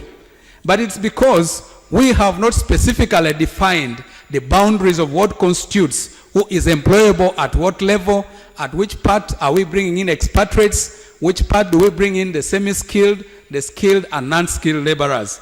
We believe, Right Honorable Speaker, that with this kind of a law, it will be possible for our country to critically evaluate how much the foreign investors and contractors will be able to bring in foreign labor into these projects. Right Honorable Speaker, many times the honorable members and other leaders in this country introduce themselves as patriots and nationalists. Right Honorable Speaker, to determine the level of patriotism and nationalism also should go beyond simply mentioning it out. Indeed, the people who win contracts in this country, for how much will they tell you they are patriots of Uganda? Because their engagement and contract obligation with Uganda is the profits, to which extent the profit they gain out of the contracts that they win here. However, a Ugandan investor, a Ugandan entrepreneur will have one thing that he or she would like to leave in terms of patriotism. What legacy did you make? So the quality of the projects that are executed here would also be much more relied on if we build the capacity of our people to do this, because they owe Uganda as a nation in executing of these projects. I therefore urge honorable members that if we are nationalists and patriots, let's put in place a law that ensures that our people are more protected and that they can have equal play in the award of projects and investment opportunities in this country. Indeed, Right Honorable Speaker, many a time when contract evaluation is done, there is always a question that is asked. Do these companies have the capacity? Do they have the technical manpower? what experience do they have? Indeed, it is true. The international companies may have had opportunity of capacity as well as experience because they enjoy a bigger advantage. As a country, we need to find a way in which we build our own people's capacity and then we give them the requisite experience to compete in these contracts. I want to cite an example of the USMID projects where indeed most of the local Ugandan companies got locked out in the Uganda Urban Municipal Council's Development Program from participating because we needed to cluster and bring in foreign companies. Indeed, whereas a company with international background was given 5 municipalities in this country, today, through a report of the Local Government Accounts Committee, we know that didn't go well in the cluster of Tororo, Soroti, and Mbale, as well as Hoima and Fort Portal. Probably, if we had given opportunity to Ugandan companies, as I said earlier on, the element of nationalism and patriotism should have allowed our people to do a better job because they are Ugandans and they owe Uganda. Right Honorable Speaker, I want to conclude and say that I would like to enjoin the members to look at a possibility of a country such as Kenya, where local content stands at 30% of all national projects that they award. In Tanzania, it also stands at 30%. In South Sudan, Right Honorable Speaker, where you and I have had the privilege to do a bit of work in terms of helping them, it stands at 40%. Zambia stands at 20%, and South Africa, there is a 30% black empowerment program that ensures that local content participates in the investment and contractual projects in the country. Right Honorable Speaker, I therefore seek to second the motion, and I would like to implore and enjoin the honorable members of the Yogurt House to go ahead and consider, but indeed find it fitting that you grant us leave to introduce a bill, a private member's bill entitled the Local Content Bill 2017. Right Honorable Speaker, I beg to second. I thank you so very much, honorable members. Thank you very, very much. The honorable member for who presented the motion from Kasanda North. Honorable member for Bukoto South for his speech on this subject, and the member for Soroti County. Honorable members, the motion that is before the House is a motion seeking leave of Parliament to introduce a private member's bill entitled the Local Content Bill 2017. That is the motion before us, seeking leave of the House. That is the motion I propose for your debate. And debate starts now, and we'll start with the Minister.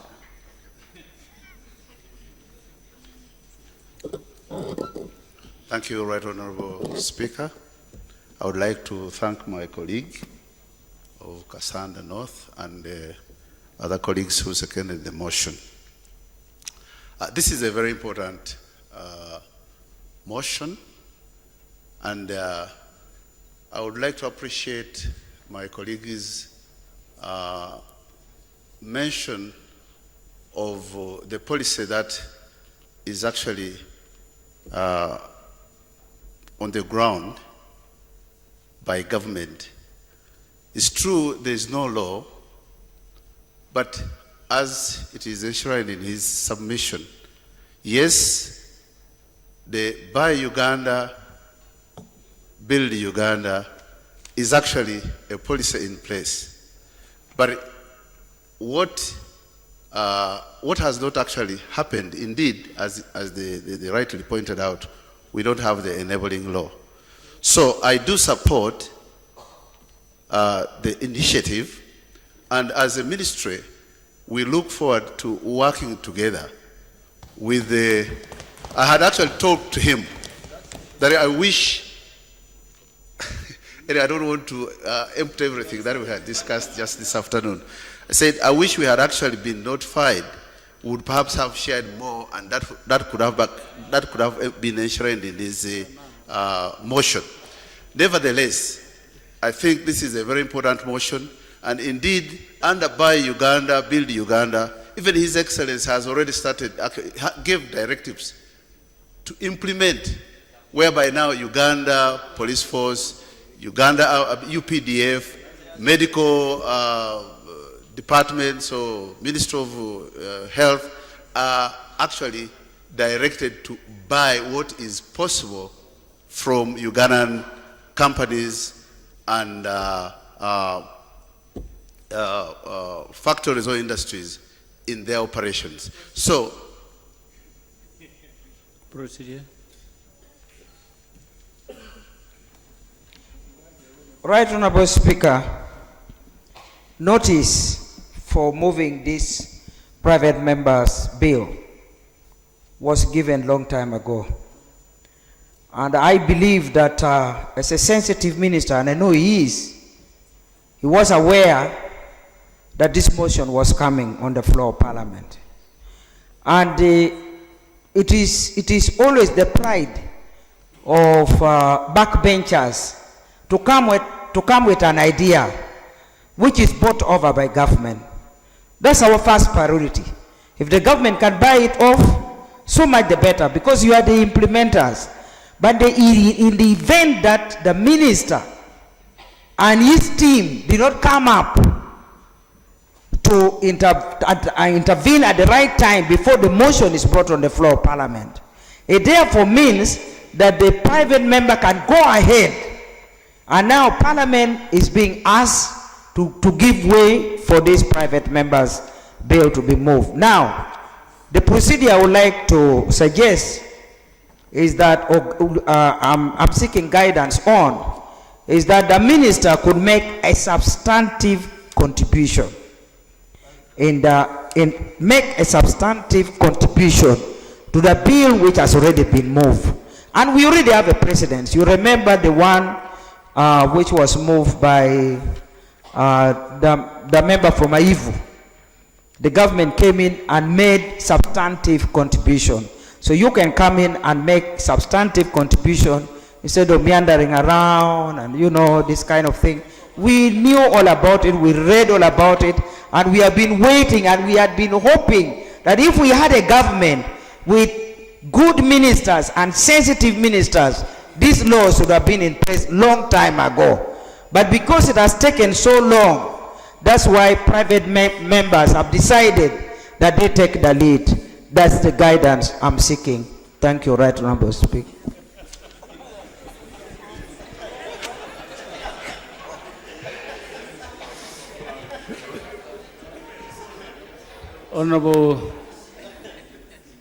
Honorable members, the Honorable Member for Dokolo District, who is actually a parliamentary commissioner, as a way of using long service in this house to create situations that make her say things that she needs to say, even without following the rules.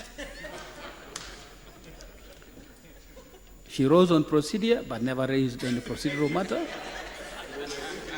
I was waiting for it in order that I can guide, but she made a substantial contribution in this matter. Honorable members, it is within the Constitution, a right granted to any member of this Parliament to move a private member's bill.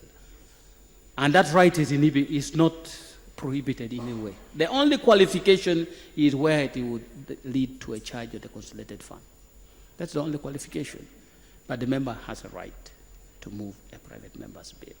So the question we should be interrogating is this particular proposition a necessary proposition? The local content, please. You would like to rule on this? Is it a necessary proposition? No. That is how a properly thinking person interrogates issues before they conclude. I'm not seeking your opinion, I am seeking my opinion. Is it a necessary proposition? Well, then if it is yes, is the case made for the private members to move this motion? If the case has been made, Are there any legal prohibitions to the members moving this motion? If the answer is no, do we need a debate on whether to grant leave to these members to move this bill? Do we need a debate? What I would like to find out, please, member for Kalungu West, in some of these matters, I kind of know what I'm doing. Would we now find out if there is any objection from the government to the proposition that this matter be raised by a private member? If there is none, I'll put the question and grant leave. Yes. Right Honorable. I see the... Right Honorable? Right Honorable Speaker, government considers this issue of local content very significant, and we salute the Honorable member for taking the initiative.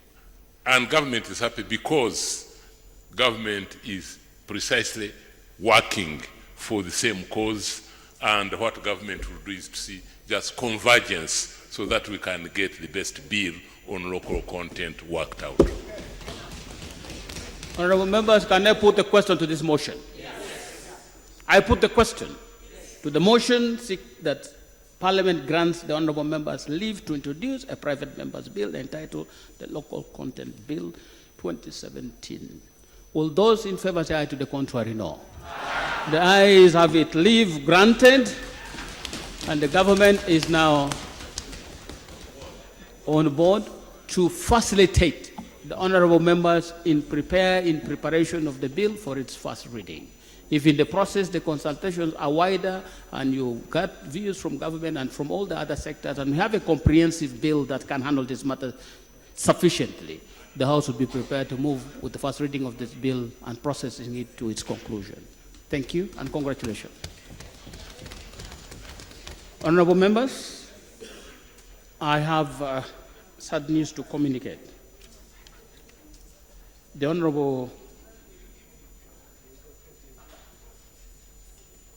The husband to the Honorable Betty Aol Ochan passed on at 2:30 this afternoon.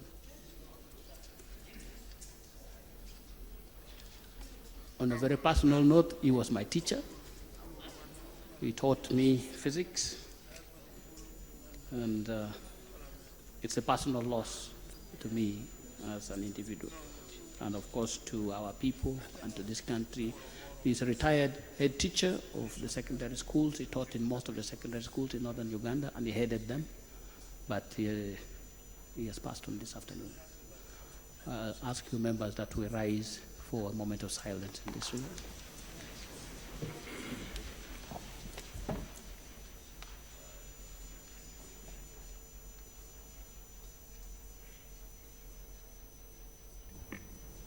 May his soul rest in eternal peace.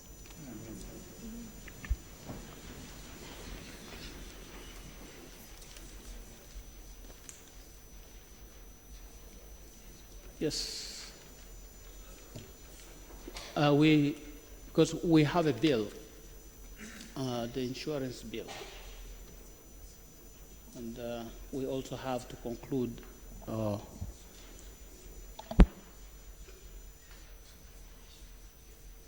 we also have the issue of concluding the debate we had started on the statement made by the Minister of State for Defense and Veteran Affairs. Can we conclude that debate and see how far we can, if we can deal with the motion for second reading of the bill, then we would have made progress, and we see how to proceed.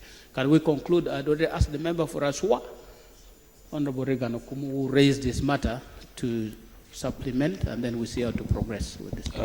Thank you very much, Mr. Speaker.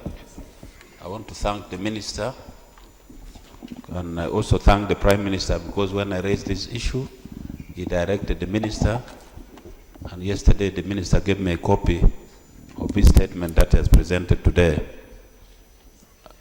Mr. Speaker, I raised the issue of veteran in the 8th Parliament, and I almost got a similar response. I raised the same in the 9th Parliament, and almost got a similar response. I again raised it in this Parliament. Mr. Speaker, the issue of veteran is very touching. For some of you who may have lived with relatives or parents who are soldiers, who have lived in barracks, you've seen the kind of life our people go through. For some of you who have stayed in war zones, you've seen our soldiers suffer. They walk long distance, walk without food and water, and unfortunately when they retire, the ordinary one do not have the privilege to get their benefits, which is very unfortunate. They've served this country, with the exception of a few who always negotiate their retirement. There are few who negotiate their retirement and they are promoted and retired. Why do they get promoted and retired? Because they want to get good benefits. Mr. Speaker, I went through the statement of the minister, but there's a lot of things lacking. I don't think that is a clear assurance to this Parliament. I think this Parliament today should resolve to have a way forward for our veterans. First of all, I'm not so sure about the figure of 52,000 paid. Since when? Which category of veterans? UA, UNLA, RA, and all that. We've known the number of soldiers, and we've known those who have retired. I don't think the ministry has the actual figure in their fingertips. I think this Parliament should be interested. We have always borrowed money here to solve our problem. We've always created projects to clear backlogs of so many things. Mr. Speaker, I am of the view that government should give us a commitment today through the Ministry of Finance when and how they intend to clear all our veterans. It is not enough just to promise people. We must have a time frame. And this time frame should not go forever and ever. We are in our budget period, Mr. Speaker. The budget session is on for the financial year 2017-2018. We want to see something come out. We want to get assurance from Ministry of Finance that this will be done. Because why should we subject these Ugandans who have given service to this nation just to go die off, leave their families? Others are now disgruntled as if they have not served this country. They suffered. Others are disabled. As I speak now, we have quite a number of soldiers who are disabled in Mubende. They are either between retirement and service, and they are being kept there. There are many more in these villages.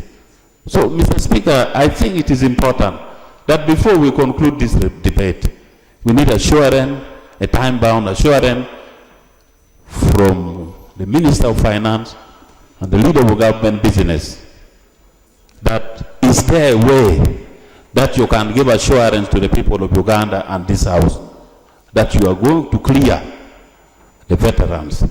And therefore, the next lot you are going to send home from service, you clear them before you send them, before you retire them. Should be able to clear these soldiers before, as you retire them, they must get their package and retire home.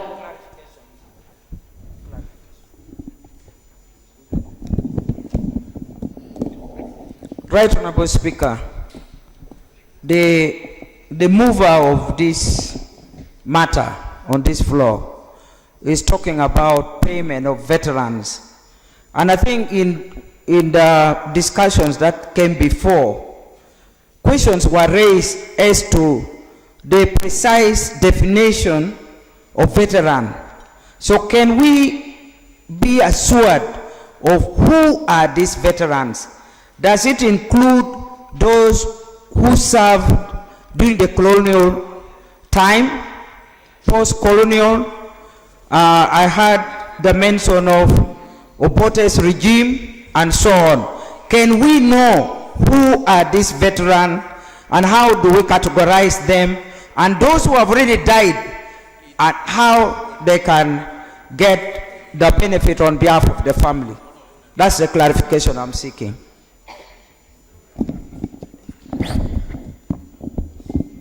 Are you Yes. giving him information, or can you finish then you speak? Are you giving him information?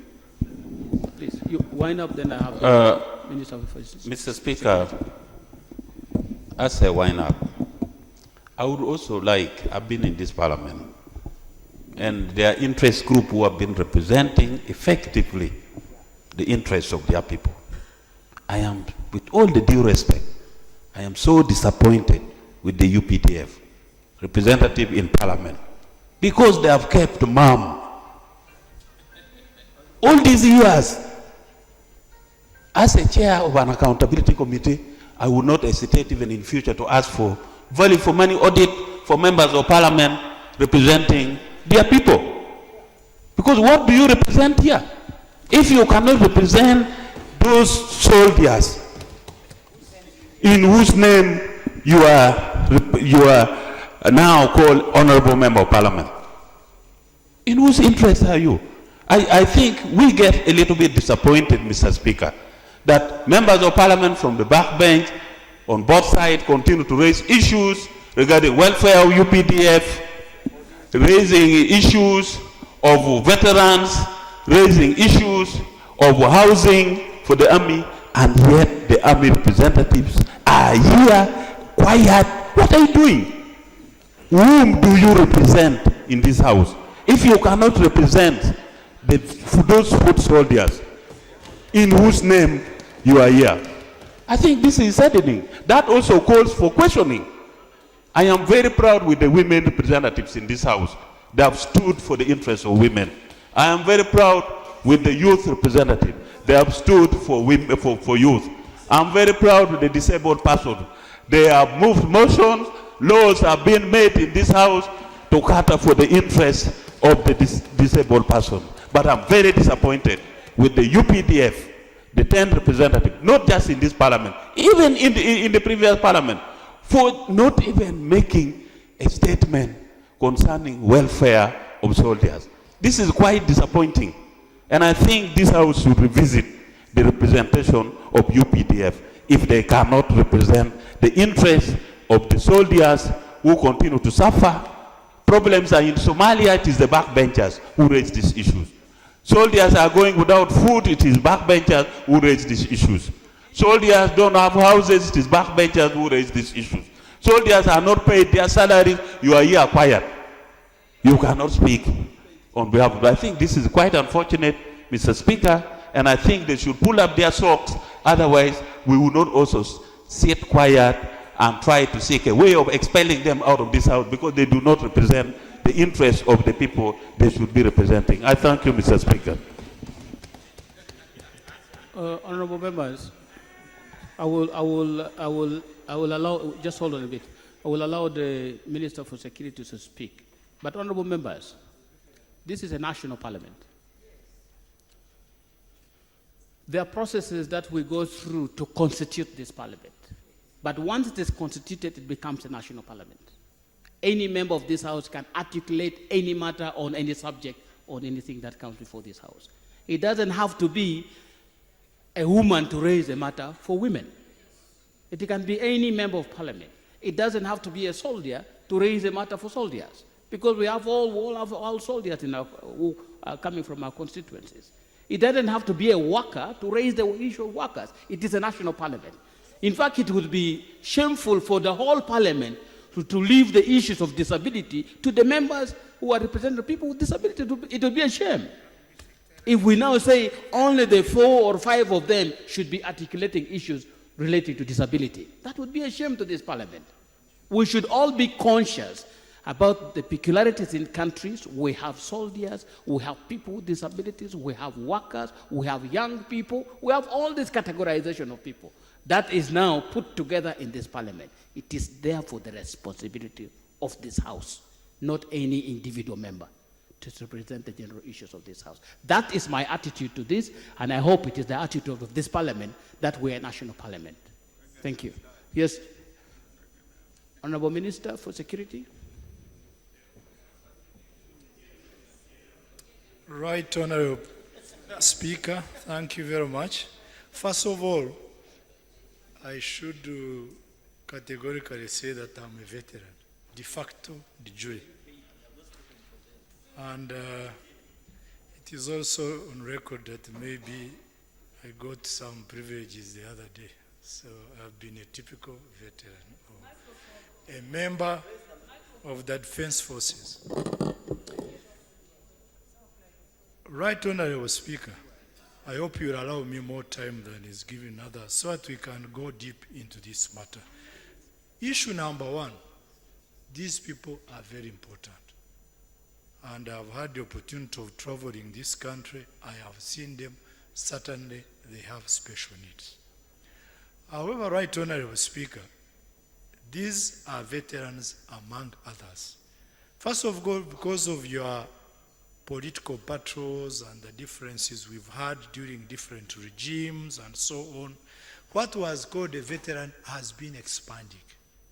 The reasons are that many other interests, because all political interests in this country sometimes, and most times, were defended by some military form of contribution. So whenever you are discussing this subject about veterans, then FEDEMO comes in, then UFM comes in, then Save Uganda movement comes in, then I don't know, those who served during the colonial times.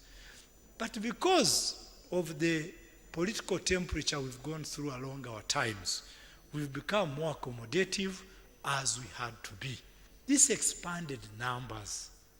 When it expands numbers, it gets to the complication of even who do you start with, who do you end with. For example, Right Honorable Speaker, when you are a parent looking after children and some are not yours, who do you start with paying school fees? Do you start with your own? Or if you are a serious true parent, you start with those who are not yours. So these have been very big points of debate within the Ministry of Defense. Recently, Right Honorable Speaker, we've got also issues of the very issues you have with schools today. We don't know the numbers. We are forming now to go and count, because it's also part of our own selves. Corruption is a gazetted something we have to deal with every day. So whenever it comes to numbers, you are never too sure, even when you've done the definition and the categorization, you go into the battles of who the numbers are. For example, in public service, yeah, please. Yeah, thank you, Honourable Minister.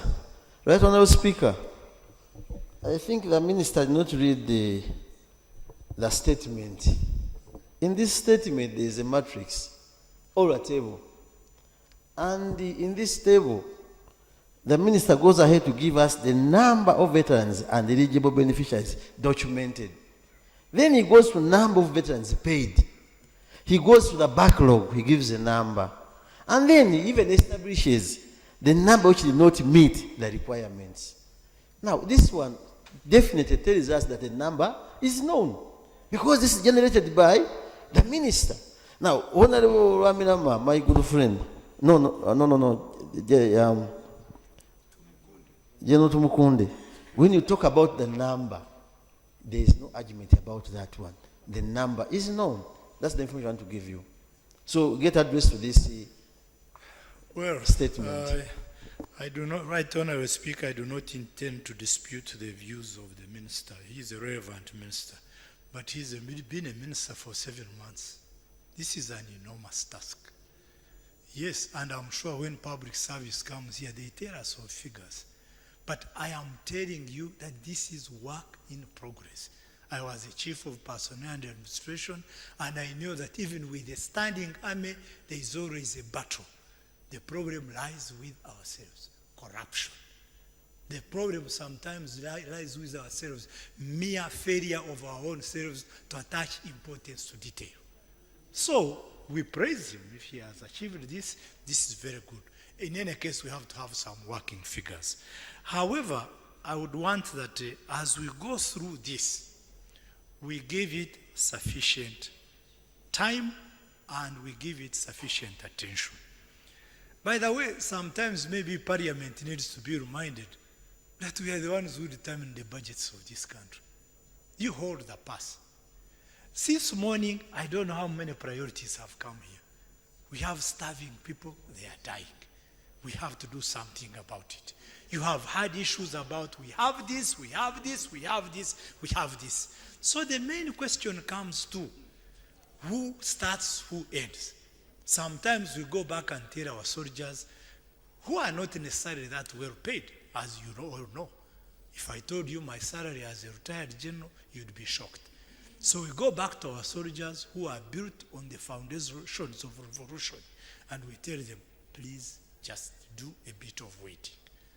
Because the reasons are simple, that this economy is not necessarily equal to the demands of our own people. So, back to the soldiers. I have this to say. We put up a ministry of veterans. It is full-fledged, and a colonel has just been appointed. I am of the view that the only thing we should perfect is information. Let's get information. And another thing we should do, should there any debate come here, or should there any motion come here, or should there even a budgetary need come before us? If you think these veterans are a priority, please say so. And say so by providing enough money as they need. The MP was talking about a minister who doesn't have a budget.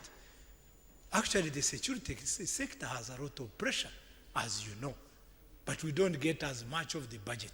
But if people are complaining about hunger, if drought is hitting the Republic of Uganda and East Africa in large, how do we come in with our own views about whether we need funds or we don't need them? I'm sure you know we need funds. So the critical point that should guide this parliament is let's give attention to veterans. And should a matter come here before you on veterans, be seen to give it a priority.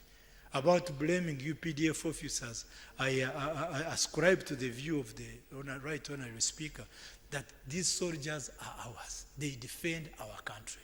They even defend our other countries on our behalf. So I ask that if it is giving them priority, give it to them. Speak the talk, walk the talk. If that then is the case, we shall then now give it special responsibility to the minister who has just been appointed. And it is for special reasons to really give immediate priority to sorting out these veterans. This includes even defining which veteran is which veteran. And maybe should we start giving priorities to veteran 1 against veteran 2, do not complain. Leave it at that. About cases like Mubende, this is a special program. A special program dealing with the disabled soldiers of our... Sure. Thank you, Honorable Minister, for the explanations. Honorable Minister, following the debate that has been going on and the subsidiary questions that came by on this same matter, you've been following that members of Parliament have been concerned, right from the 8th Parliament, 9th Parliament, including this 10th Parliament, over issues of payment of veterans. You have just told us that when it comes to budgetary times, members of Parliament should be seen to be supporting veterans by allocating the monies as a priority. And yet I know that we have been putting it as a priority. Parliament has pronounced itself several times. So the clarification I want to seek is that where exactly do you want us as members of parliament to intervene, other than the talking and the emphasizing that we usually do to Ministry of Finance to allocate all the money that is required for veterans? What else do you expect members of parliament to do? Thank you. First of all, we really must be humbled by the concern that we get from all of you, and I think it's for good reasons. But for example, the other day we were having a meeting for the security sector.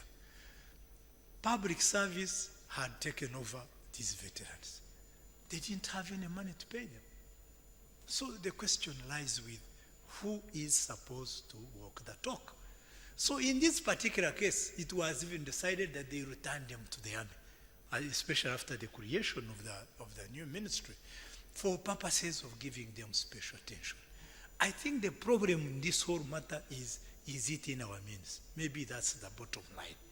Then the second important matter is that, including ourselves, maybe we may have to float some of our code priorities, and we take on this matter and give it the very maximum attention it deserves.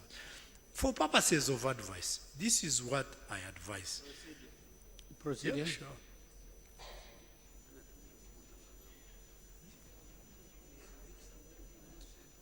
Right Honorable Speaker, I didn't want to interrupt General Tumukunde. A statement has been given to Parliament by the minister responsible for that sector. And he has actually given guidance on how this matter is going to be handled. For example, he says March 2017, they are going to be paying UNLA soldier veterans. And the settlement goes on and on.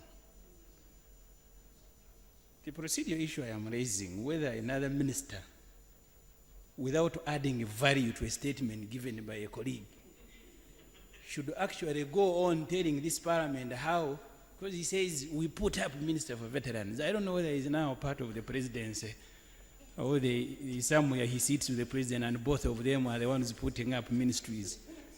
Just showing this parliament how super he is as a minister, instead of adding value to a statement. Honorable, Can I guide on that? It was a procedural matter, General. Oh. Honorable members, just for the information of the members, the Ministry of Security is directly under the President's office. So you may want to think about that. But honorable members, speaking more clearly on this issue, this is the problem we have with the way we have been handling business in this House. Ad hocing. Ad hocing has paralyzed our work. We don't interrogate matters to details. Our interventions lack detail. Why? The reasons procedures are laid out in these rules of procedure is to make sure that each matter that is brought before the House is properly interrogated and recommendations made by the appropriate divisions of this House. But what happens in these cases, which has been a failure from the executive? What happens in this parliament? Matters become so pressing, there's no direct response from the executive, so members rise on urgent matters of public importance.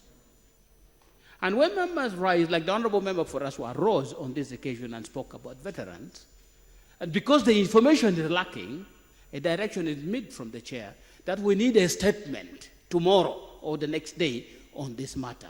And we call it a comprehensive statement. Now you're about to tell me how comprehensive a statement can be about a matter that is so national and giving it in 2 days. And you want a comprehensive statement. And that statement then becomes the basis of our debate. How far can we go on like this?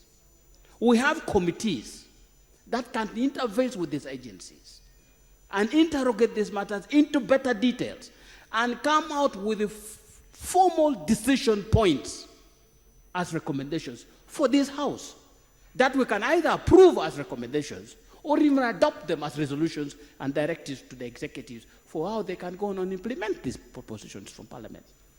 But that is where we are. Really, we are expecting super human beings to deal with some of these issues. I don't want to be in the shoes of the minister in charge of veterans, because this matter has been 8th Parliament, 9th Parliament, now 10th Parliament, and we ask him to bring a comprehensive, discussable statement in 2 days. No, really, this is where the problem is, honorable members. Now, you see, what conclusions are we going to draw from the minister's statement? Well, there's nothing. There's nothing. Small information that is gathered in 2 days, that is what it is. How can it help us to now make concrete recommendations on the way we are going to move? How? It is frustrating from the chair to see how things are moving like this and there's no direction. So this matter, the way I would understand it, the matter was raised as an urgent matter because the statement could not come in a comprehensive way to deal with the matter as an urgent matter. A statement was requested for. That statement has come today, and see how we are trying to debate it. And we cannot. So the proper way now to have this matter anchored on our procedure, the way we traditionally matters have been processed, we could have referred this specific statement now to the committee. For the committee to interrogate, call the minister, call representatives of the veterans, call acting soldiers, call these UPDF soldiers who are shy to speak here but can speak in the committees more eloquently, and let them engage with the committees. The committees come here and make concrete recommendations, and we adopt them as a way forward. Really. Let me tell you, I am so dissatisfied with the way we are handling serious matters. And because we are not following the structured way of doing things, we are ad hocing. And ad hocing has its own limitations. So, can I now propose that this matter and the issues that have been raised by both the minister in his statement and the statements that have been raised by the honorable minister in charge of security, and what has been captured on the Hansard of Parliament, can we refer this to the committee in charge of defense and internal affairs? They interrogate it. They do a small study. Call these people who are affected, their representatives. Let them make some representation. And then they come here with recommendations to us what we should adopt in order of giving directions to the government. Would that be a proper way to handle this? General Tumukunde. Well, thank you, Right Honourable Speaker. I think what I was going to propose is what you've just raised. Maybe, yes. I don't think I must have borrowed it, but that's how I think we should go about it. However, Right Honourable Speaker, as a parliament, there are very critical things we may have to start thinking about.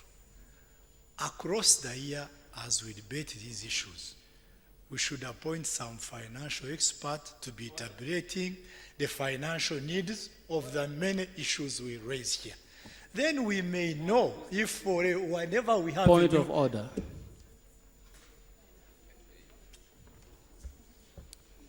Mr. Speaker, you have just guided that this matter be sent to the relevant committee of Parliament. And your guidance, according to our rules, is fine. Is the minister responsible for security in order to continue smuggling back the same matter on which you have given guidance? Honorable members, this whole procedure interrupted the statement what was doing. The honorable member was holding the floor when these matters came. I think it is within his right to just conclude what he was saying, and then I will ask the minister in charge of this particular matter to summarize. Then we close this matter, send it to committee, and we see how to proceed. So, Thank you very much, Right Honourable Speaker. I think what you've ruled will favor my thinking, but maybe I repeat the point. All we raise here across the year, maybe we should put financial tabulations to them, and we get to examine ourselves whether really we move according to what other governments would have done, or if we are just simply temperature, you come up, temperature, you come up. We'll make mistakes. Finally, sir, while we do all this, I want to ask this honorable house that we give at least reasonable budget to the next fiscal year and make sure that at least we attend to some of these. Right Honorable Speaker. Let me have the minister, please.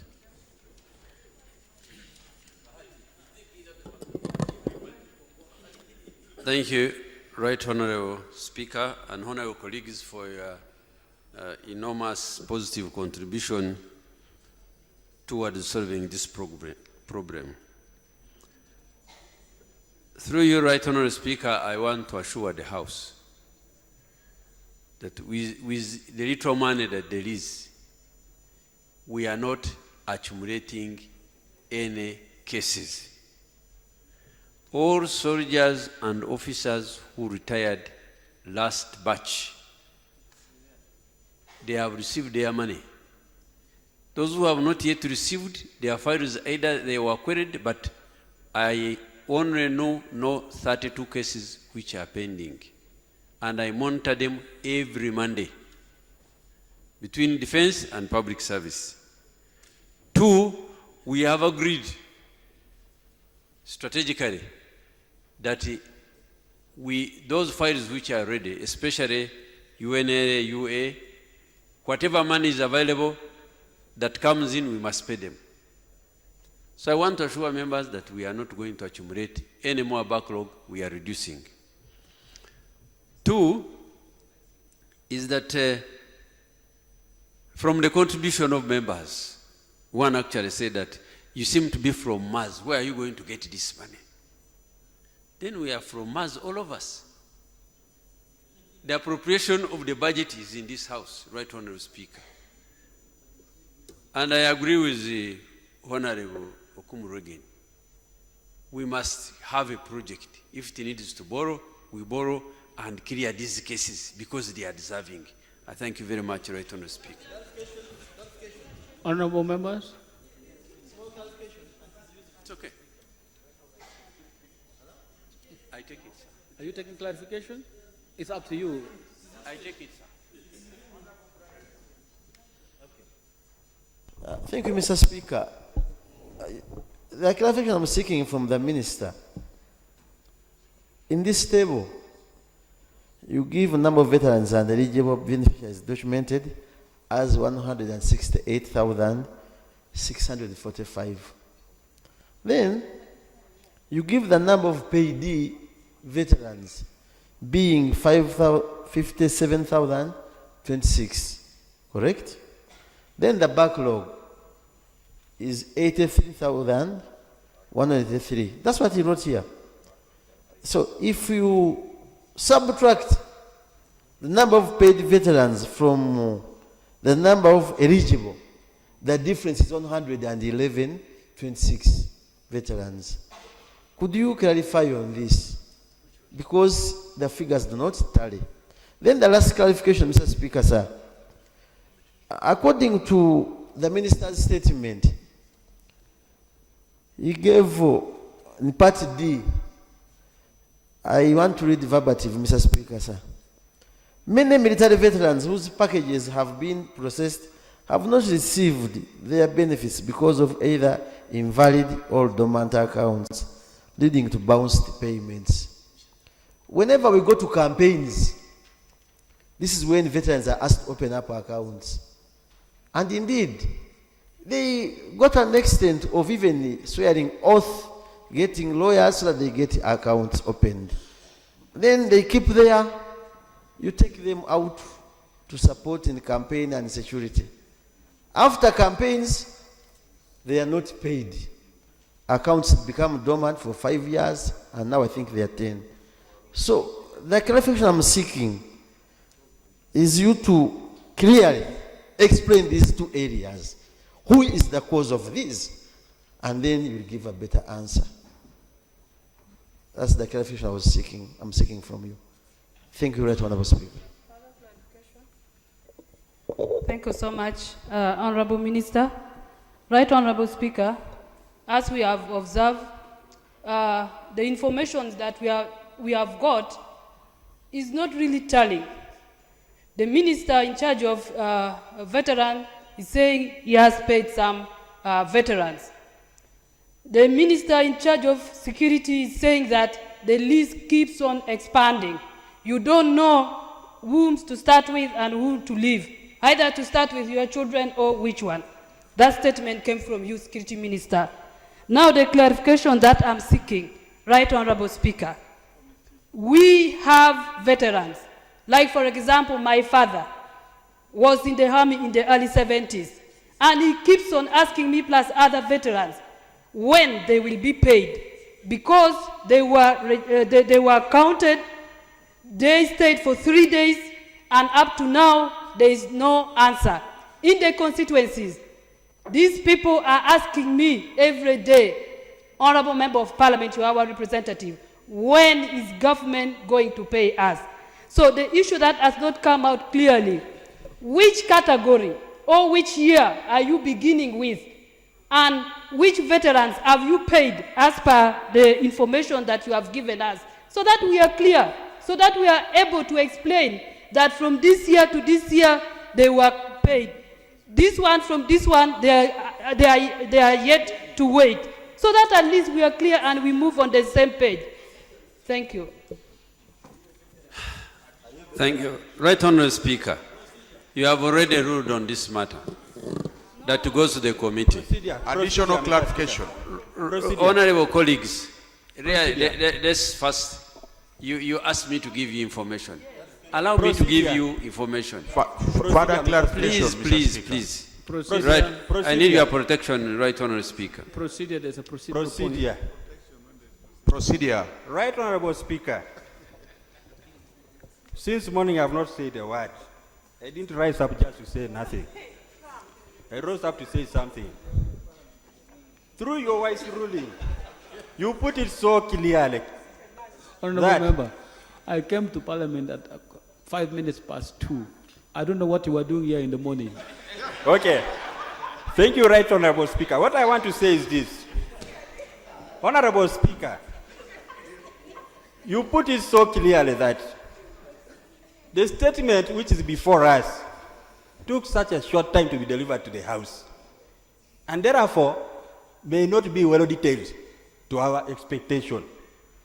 2, you put it rightly that we need to put this statement to the committee which is relevant to it, so that it's handled in a manner that is appropriate. My issue is, shall we be proceeding well if we continue debating on a matter which has wisely been ruled by a very wise speaker?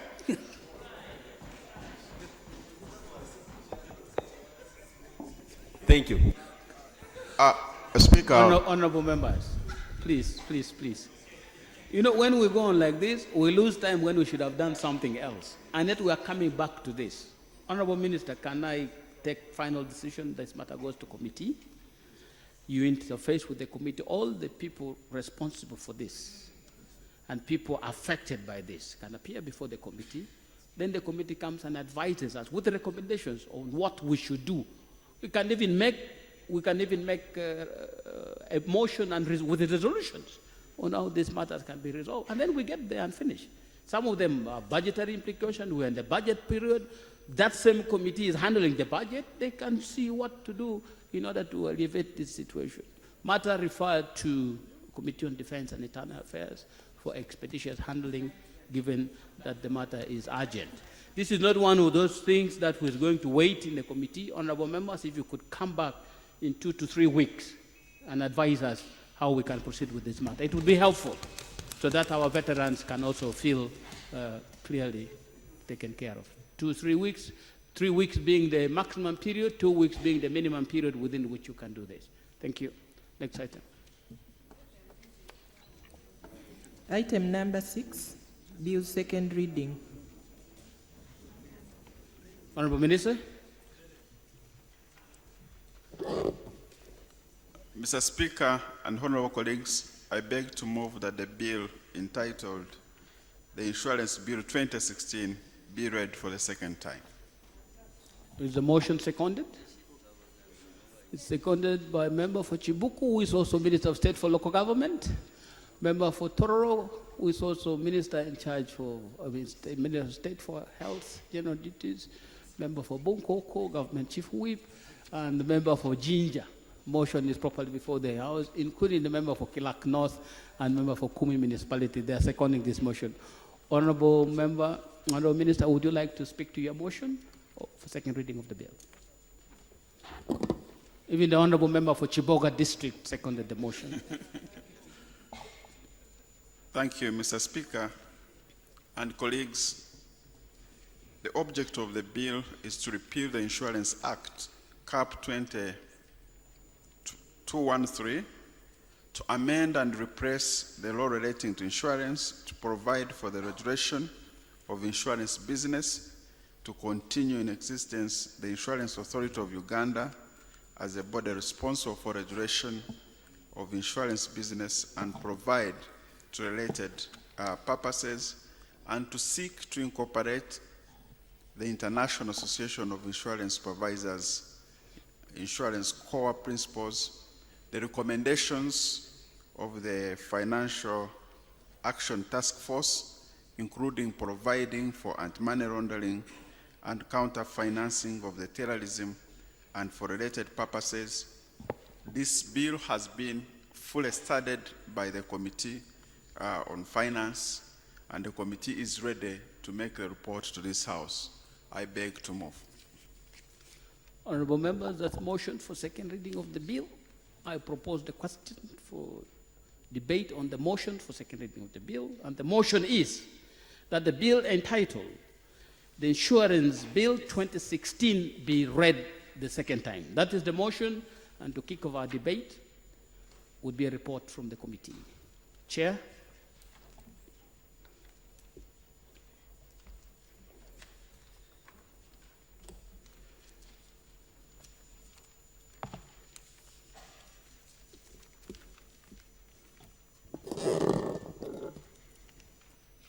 Thank you, Mr. Speaker and honorable colleagues.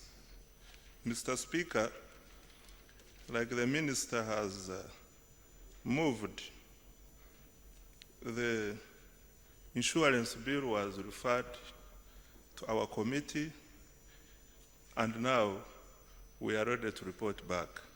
Mr. Speaker, in the process of consideration of this bill, we had a number of meetings, and I would like to lay on table the minutes of the proceedings in the process of conducting the hearings.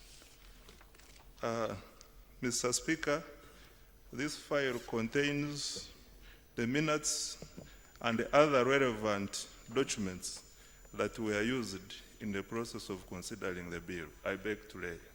Let the record capture the minutes and the supporting documents used by the committee. Mr. Speaker, I beg to lay a copy of the original report of the committee. I beg to lay. Let the Mr. record Speaker. capture the full text of this report. Mr. Speaker, the Minister has already dealt with the objects of the bill and the introductory bit of it. I would like to straight away go to committee observations and recommendations. Proceed, Chair. Mr. Speaker, the committee observes the following.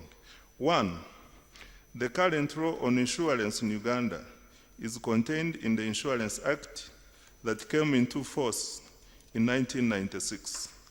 This act was amended in 2011 to improve administration, supervision, regulation, and control of the insurance industry in Uganda.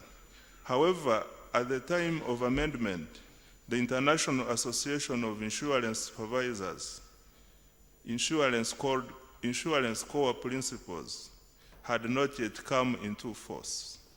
These ICPs, or insurance core principles, which are adhered to by 240 countries, are now the benchmark for all insurance business in the world, and Uganda is obliged to give effect to them in order to compete on the world stage. Observation 2. The Insurance Act does not incorporate the recommendations of the Financial Action Task Force, including recommendations relating to anti-money laundering and countering financing of terrorism.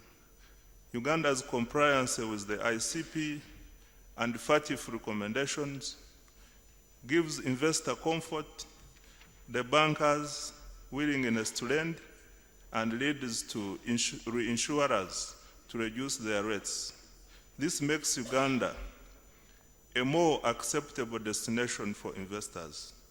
3, risk-based insurance aims to minimize inherent residual risk the insurance company faces. The insurance companies assess the risk and allocate enough resources to cover it. It operates the principle of minimizing inherent risk, control residual risk, and additional support. Uganda is currently using rules-based supervision to regulate the insurance. However, this is not sufficient to protect policyholders from risk, since the companies have capital requirements which they must fulfill irrespective of the policies underwritten. The proposed bill will introduce risk-based supervision, which will require companies to hold capital or near capital assets according to the risk undertaken. 4, whereas the government of Uganda came up with the policy of Buy Uganda, Build Uganda, which aims at increasing consumption of local products and increasing participation of the locally established firms in the domestic trade, the committee notes that in the insurance bill, there is no provision allowing for local risks, persons, and imports to be insured locally by Ugandan firms. The absence of the protection and development of the local insurance firms leads to capital flight, as most of the insurance companies are foreign. There is need to protect the local companies to grow capacity and reduce the capital flight. 5, one of the major challenges facing the insurance sector include poor saving culture of the insured, lack of insurance knowledge, and bad perception of the insurance industry, which hinder the growth of the sector. Massive sensitization should be undertaken by the Insurance Regulatory Authority to encourage insurance and reduction of risk, especially in the agricultural sector. 6, the liquidation process under the insolvency law does not set policyholders as a priority in terms of creditors to the insolvent company. There is need to provide for liquidation of insurance companies in the law of insurance as opposed to the Companies Act. This will improve confidence in the sector and attract more investment. 7, the bill provides for distribution of dividends, which should be approved by the Insurance Regulatory Authority. However, the distribution of dividends is traditionally a preserve of the board of directors under the company law. This will tantamount to micromanaging a company, and it's not a supervisory function. Insurers should be able to distribute their surpluses as deemed fit, subject to meeting solvency and capital requirements. set by the law. 8. The bill states amounts of capital requirements in the law. However, this makes the process of revision of the amounts in the future more time-consuming, as the law has to be amended.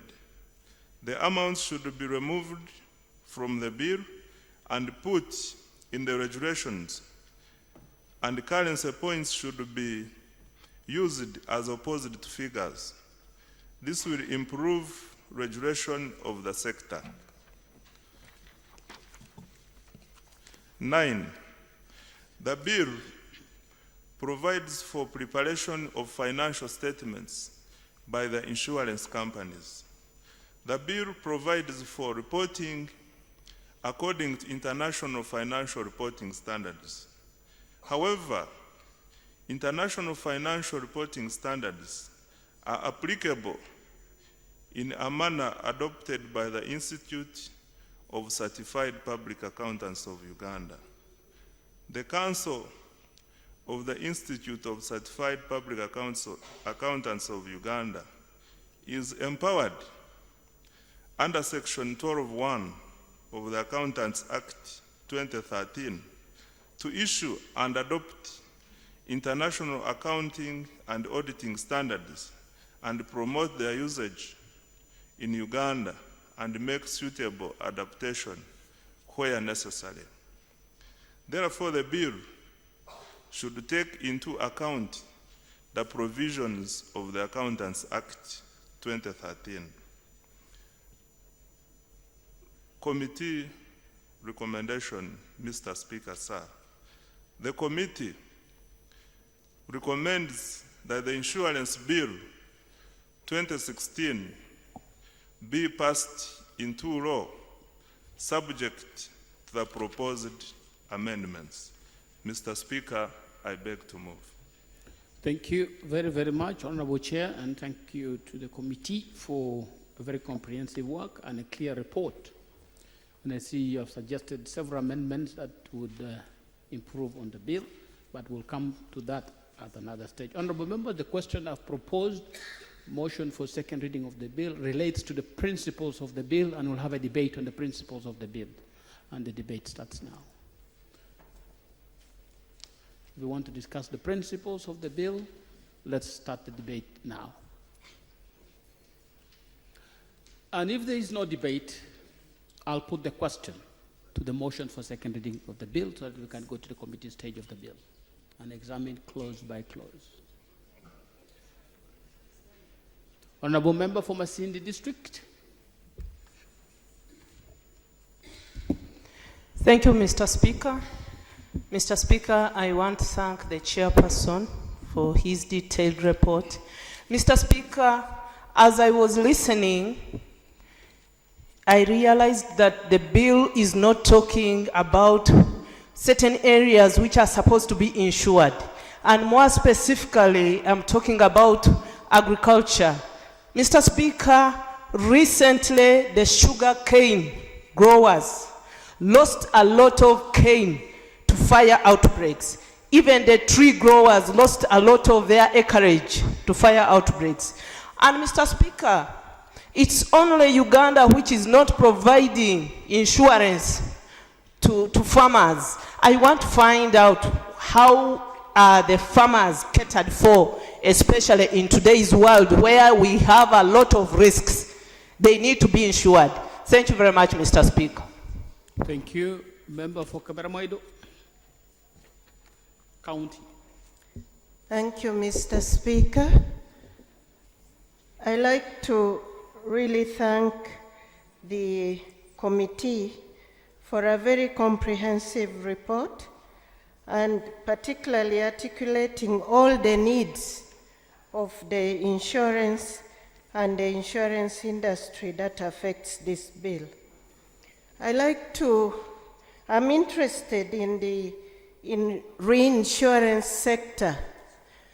When we talk about the bill and we talk about local content, about the foreign exchange, and how we must leave as much as possible or contain as much as possible the risks within the country.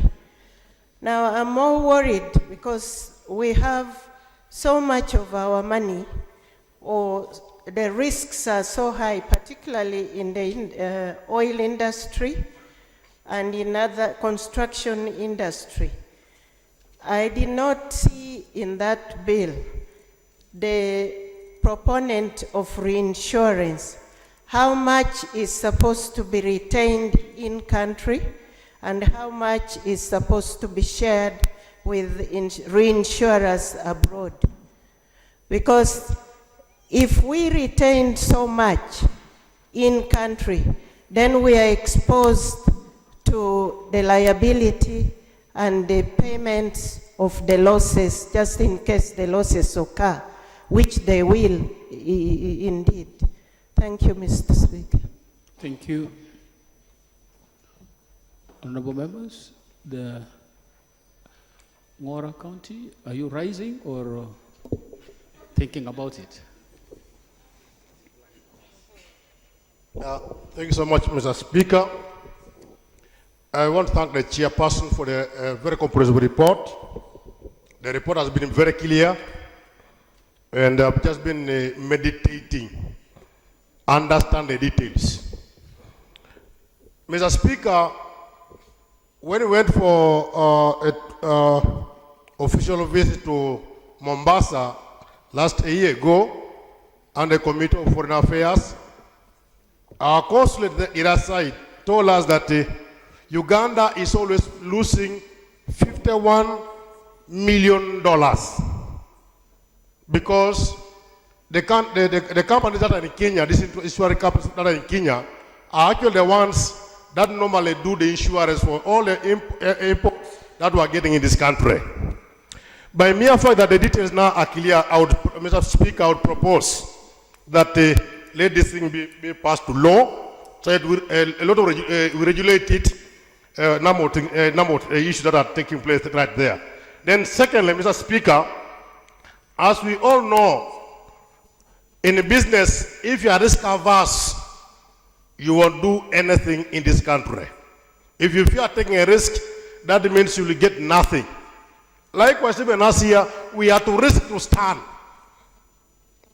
as members of parliament. That's why we succeed in coming here. So even this law here, Mr. Speaker, since now talk about terrorism, and you know very well what happens in the global environment. Now, when we put this to law, I am sure a lot of issues will be regulated, and that will actually help us in guarding and protecting and helping this country to move forward. I thank you so much. Thank you. Chair, some issues you want to respond to? Thank you, Mr. Speaker. I can respond to the few issues raised by members. The Honorable from Masindi raised an issue on whether this law covers agricultural insurance. Mr. Speaker, as we go to the next stage, we will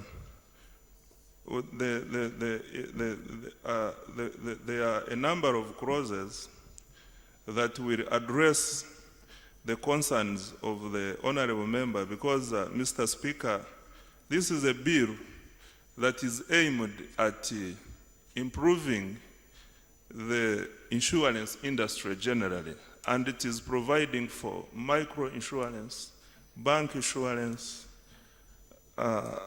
among other products that will be addressed.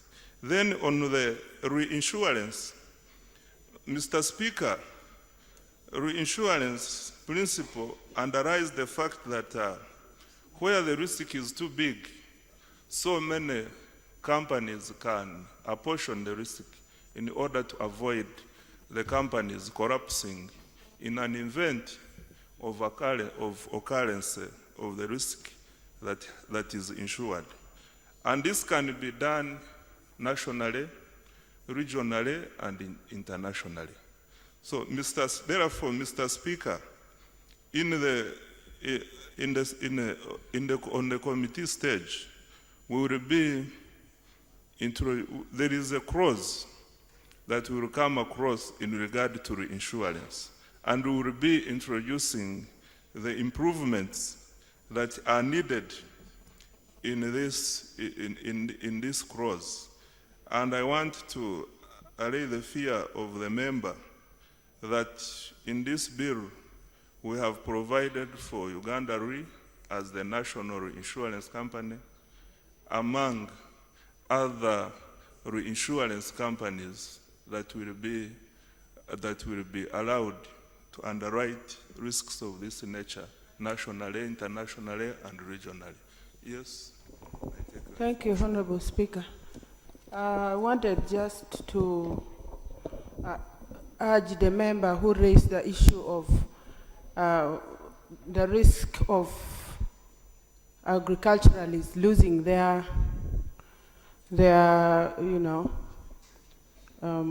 products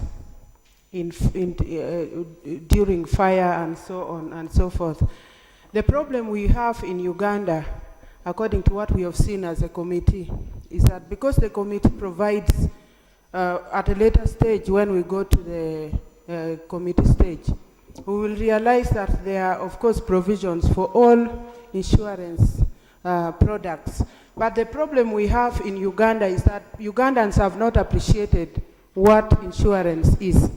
So that most farmers do not even know that it is their right to insure with providers, including insuring their agriculture products. Thank you very much. Thank you. Mr. Speaker, I pray that we go to the next stage and most of the revelations about members' concerns will be discovered at the committee stage. Thank you, Mr. Speaker. Honorable members, the details of the provision we can examine when we come to the committee stage of the bill. If there are other interventions that members like at this stage, this would be the time. Yes? Supplementary issue from Masindi? Mr. Speaker, I stand to disagree with the Honorable Franca, especially when she says that the farmers don't know that they are supposed to insure with any insurance company. The farmers from Masindi specifically, those who grow sugar cane, they try to engage the insurance companies, and the insurance companies actually informed us there is no law that provides for agriculture to be insured. And Mr. Speaker, I think it's at this moment that we have to plan for our farmers. Today it's sugarcane, tomorrow it will be tea growers, the other day it will be coffee, so or cocoa, or any crop, even maize, Mr. Speaker. So, Mr. Speaker, the chairperson has responded and was talking about products on the market, but I thought in this law would be specific to including the fact that farmers, if at all they are willing to insure their cane, then they can go ahead and insure, and the insurance companies should be ready to take on that. As we speak now, actually, the insurance companies only provide insurance to the millers and not the growers. I engaged the insurance authority, but this is still a lacuna. So, Mr. Speaker, I beg this House to come to the rescue of the farmers, and we plan for them. Agriculture is the backbone of this economy, and we need to protect agriculture. Thank you. Then we have Manjia, then Ginger. Thank you, Mr. Speaker. One is that the Insurance Regulatory Authority have abdicated their responsibility. In their mandate, they are supposed to sensitize our people, especially the insured. Indeed, the insured have very poor knowledge on insurance and have a very poor saving culture. And for instance, in the agriculture sector, someone from Buruda insures against a natural calamity like a landslide. And then another risk in the form of a different natural calamity like a floods happens. That insured farmer is not indemnified. So there is a need for massive sensitization by the insurance regulatory authority of the entire populace about the insurance. Thank you, Mr. Speaker. Ginger District. Thank you, Right Honourable Speaker. I just want to add on what my chair and my other colleagues said in response to Masindi. Are you a member of the committee? Yes. So you're giving information, proceed. Thank you, Right Honourable Speaker. As we say, the bill, the companies provide the products. We are not limiting them, but the difference is insurance is moving from compliance to risk-based. It is risk-based insurance. That's where we are going. So which company is willing to take on the agriculture? We are leaving it open to the companies to come up and say we are taking over this agriculture sector. So maybe we need more sensitization to the insurance companies to tell them, and we've talked to them, and they are willing to do it. But we are the weather, if government doesn't come up with a proper plan, they are scared because it's risk-based. Thank you. Thank you, honorable members. If there's no further debate or in response, member for Maracha, you want to add something? Thank you, Right Honourable Speaker. I want to thank the committee for work well done. I just needed to seek clarification on a few things. We were told the National Health Insurance Policy and Program will be in place. I wanted to know if the new law we are coming up with will comprehensively cover the health insurance scheme. The second thing is we have observed banks issuing performance bonds, and so does insurance companies. I don't know if banks engaging into a kind of insurance business would be governed by this law. Thirdly, I have also observed the current regulatory framework does not extend the insurance services to the rural people who actually need it. You might find I get knocked by a motorcycle and the insurance company is nowhere to help me. So I wanted to understand if the structures you've provided for in the new law will either extend to regional level or districts so that it becomes easy for our people to access insurance services. Thank you. Nakaseke?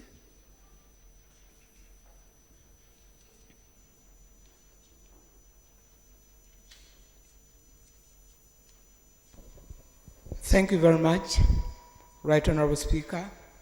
I would also like to add my voice in thanking the chairperson of the committee for a very good report. Right Honourable Speaker, this Parliament enacted a law on Islamic finance and Islamic banking. And among the products covered under Islamic finance is insurance. I want to know how far this law goes into incorporating the Islamic insurance in the law which we are about to enact. I thank you. Thank you. Chair or Minister, whoever. Thank you, Mr. Speaker.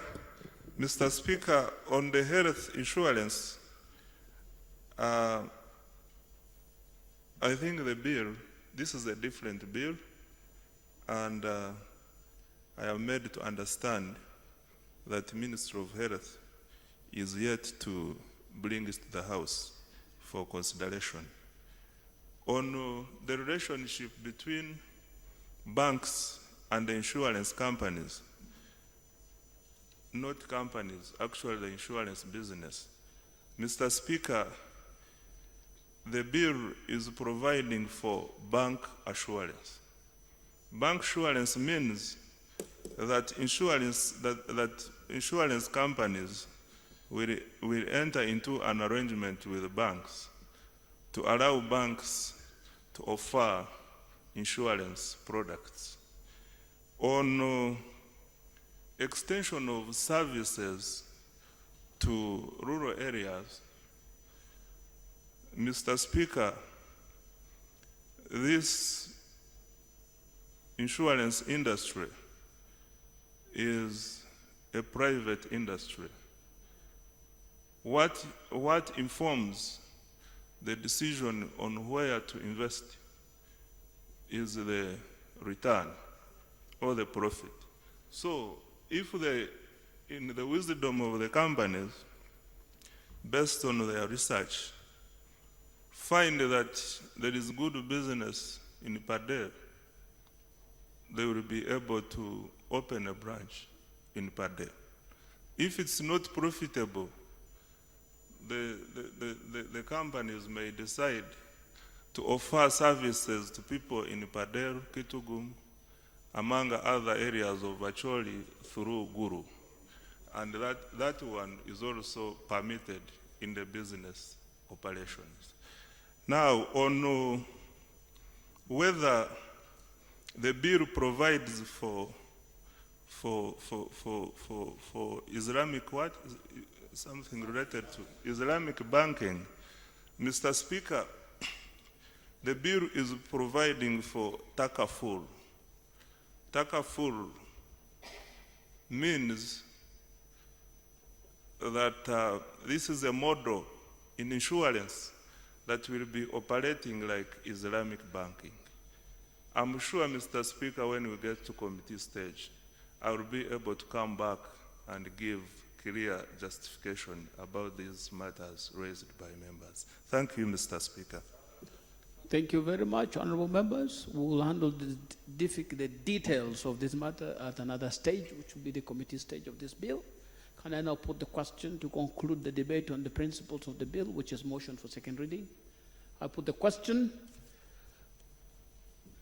that the bill entitled Insurance Bill 2016 be read the second time. I put the question to that motion. Will those in favor say aye? To the contrary, no. The ayes have it. Thank you. Honorable members, we have concluded this stage of the bill, which is the motion for second reading and discussion of the principles of the bill. I have some concerns in the next stages, how we're going to proceed with this bill. This bill has 155 clauses. 155 clauses.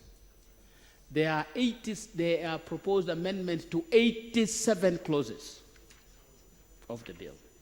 And there's a proposal to insert 6 new clauses to the bill. I urge the Rules Committee to help this Parliament so that we build a threshold. If the amendments to a bill are such that you can no longer recognize the original bill, it must be ordered for reprinting because it's now a new bill. By the time you are amending 87 clauses of a bill of 155 clauses, it's a vote of no confidence in the bill. It is more than half, it's a new bill. And processing that kind of bill at committee stage is the most difficult. And that is where we get areas and members start making proposals at committee stage and we make mistakes. Because the proposal that will be coming because of these various amendments will not have been properly interrogated, will not have cross-checked with the people affected by this. They have not had any discussions about it. We are just bringing it on the floor and we adopt them and they end up being problems. Public Finance Management Act is a good example. Some amendments were proposed here. Now we have ended up with the appropriation bills being presented before supply. Because of amendments that are not interrogated, they just bring them and we adopt them because they're popular and we make mistakes. Another example, regulations in the Uganda Communications Act. Amendments were proposed here. The committee came and said certain categories of regulations should be brought to Parliament for approval before they start. But the rest of them, about 87 of them, should be left to the discretion of the minister to announce and just inform Parliament. When it came here, members said, no, let everything come to Parliament. Let all the statutory instruments that are going to be issued by the minister, let them all first come to Parliament for prior approval. That is re-legislation. And what happened? One day in my office, Uganda Communications Commission comes with the regulations compiled, this big. It was standing about half a meter on the table, sets of regulations to be brought to Parliament. When would we have the time? I am using half a meter because it was heaps like this of regulations because we say it so, but this was a mistake. And I tried to guide here. I said, you cannot do that. You'll be re-legislating. Why don't we leave? Because we have already delegated that responsibility to the minister. Why don't we trust those people to handle those tail end of the things? So we make this mistake when we have these several kind of amendments that come. I can never forget a bill that I processed here, finance amendment bill. No. It was a finance amendment bill where the Ministry of Finance itself decided to amend its own bill by making the amendments 5 times bigger than the original bill. Of course, the rules don't accept, but it was budget time and we were running out of them. They could not go back to it. I sat there for 3 days. If there was somebody who was nearby and was concerned, I could have committed some breaches of the law. But there it is. So now, 87 clauses to be amended, and we are going to sit here. We can't finish it in one day, and yet it's an urgent law. But we have to go, look at these clauses, these amendments that are proposed, understand them, and go, so that we don't make mistakes. So the Rules Committee have to help us. Develop a reasonable threshold that if a bill reaches the proposed amendments to a particular bill, reaches a certain threshold, that bill should go back for reprint. They can consult. If the sponsoring ministry agrees with the amendment, they should just reprint the bill and bring a bill that can be processed easily by Parliament. Honorable members, that is my concern, and I say this from experience, and sometimes very painful experience. So, we will not be able to commence the committee stage of this bill. This House, honorable members, this House will not sit tomorrow. We'll sit on Friday, special sitting of the House to pay tribute to the honorable member who has passed. It will not sit tomorrow. So, House, the ordinary sitting of the House is adjourned to Tuesday next week, but there'll be a special sitting of this House on Friday. The body comes here at 10:30 in the morning. The debate will start on the special sitting at 2 p.m. on Friday. But this particular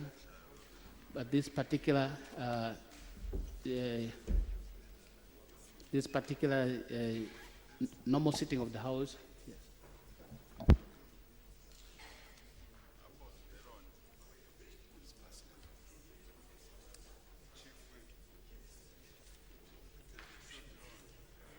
And honorable members, you now recall that Tuesday will be the 28th.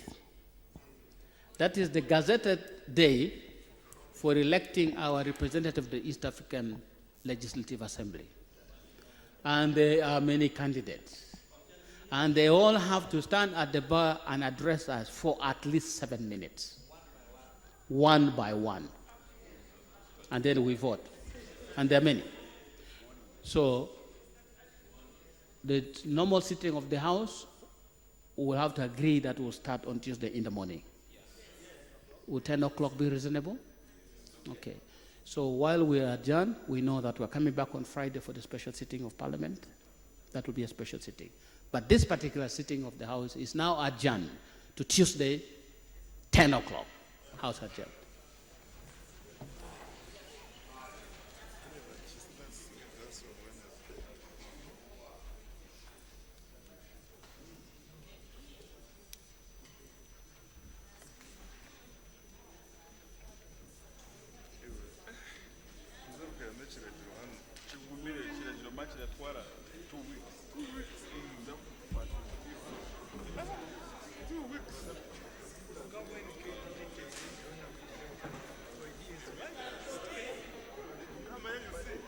the time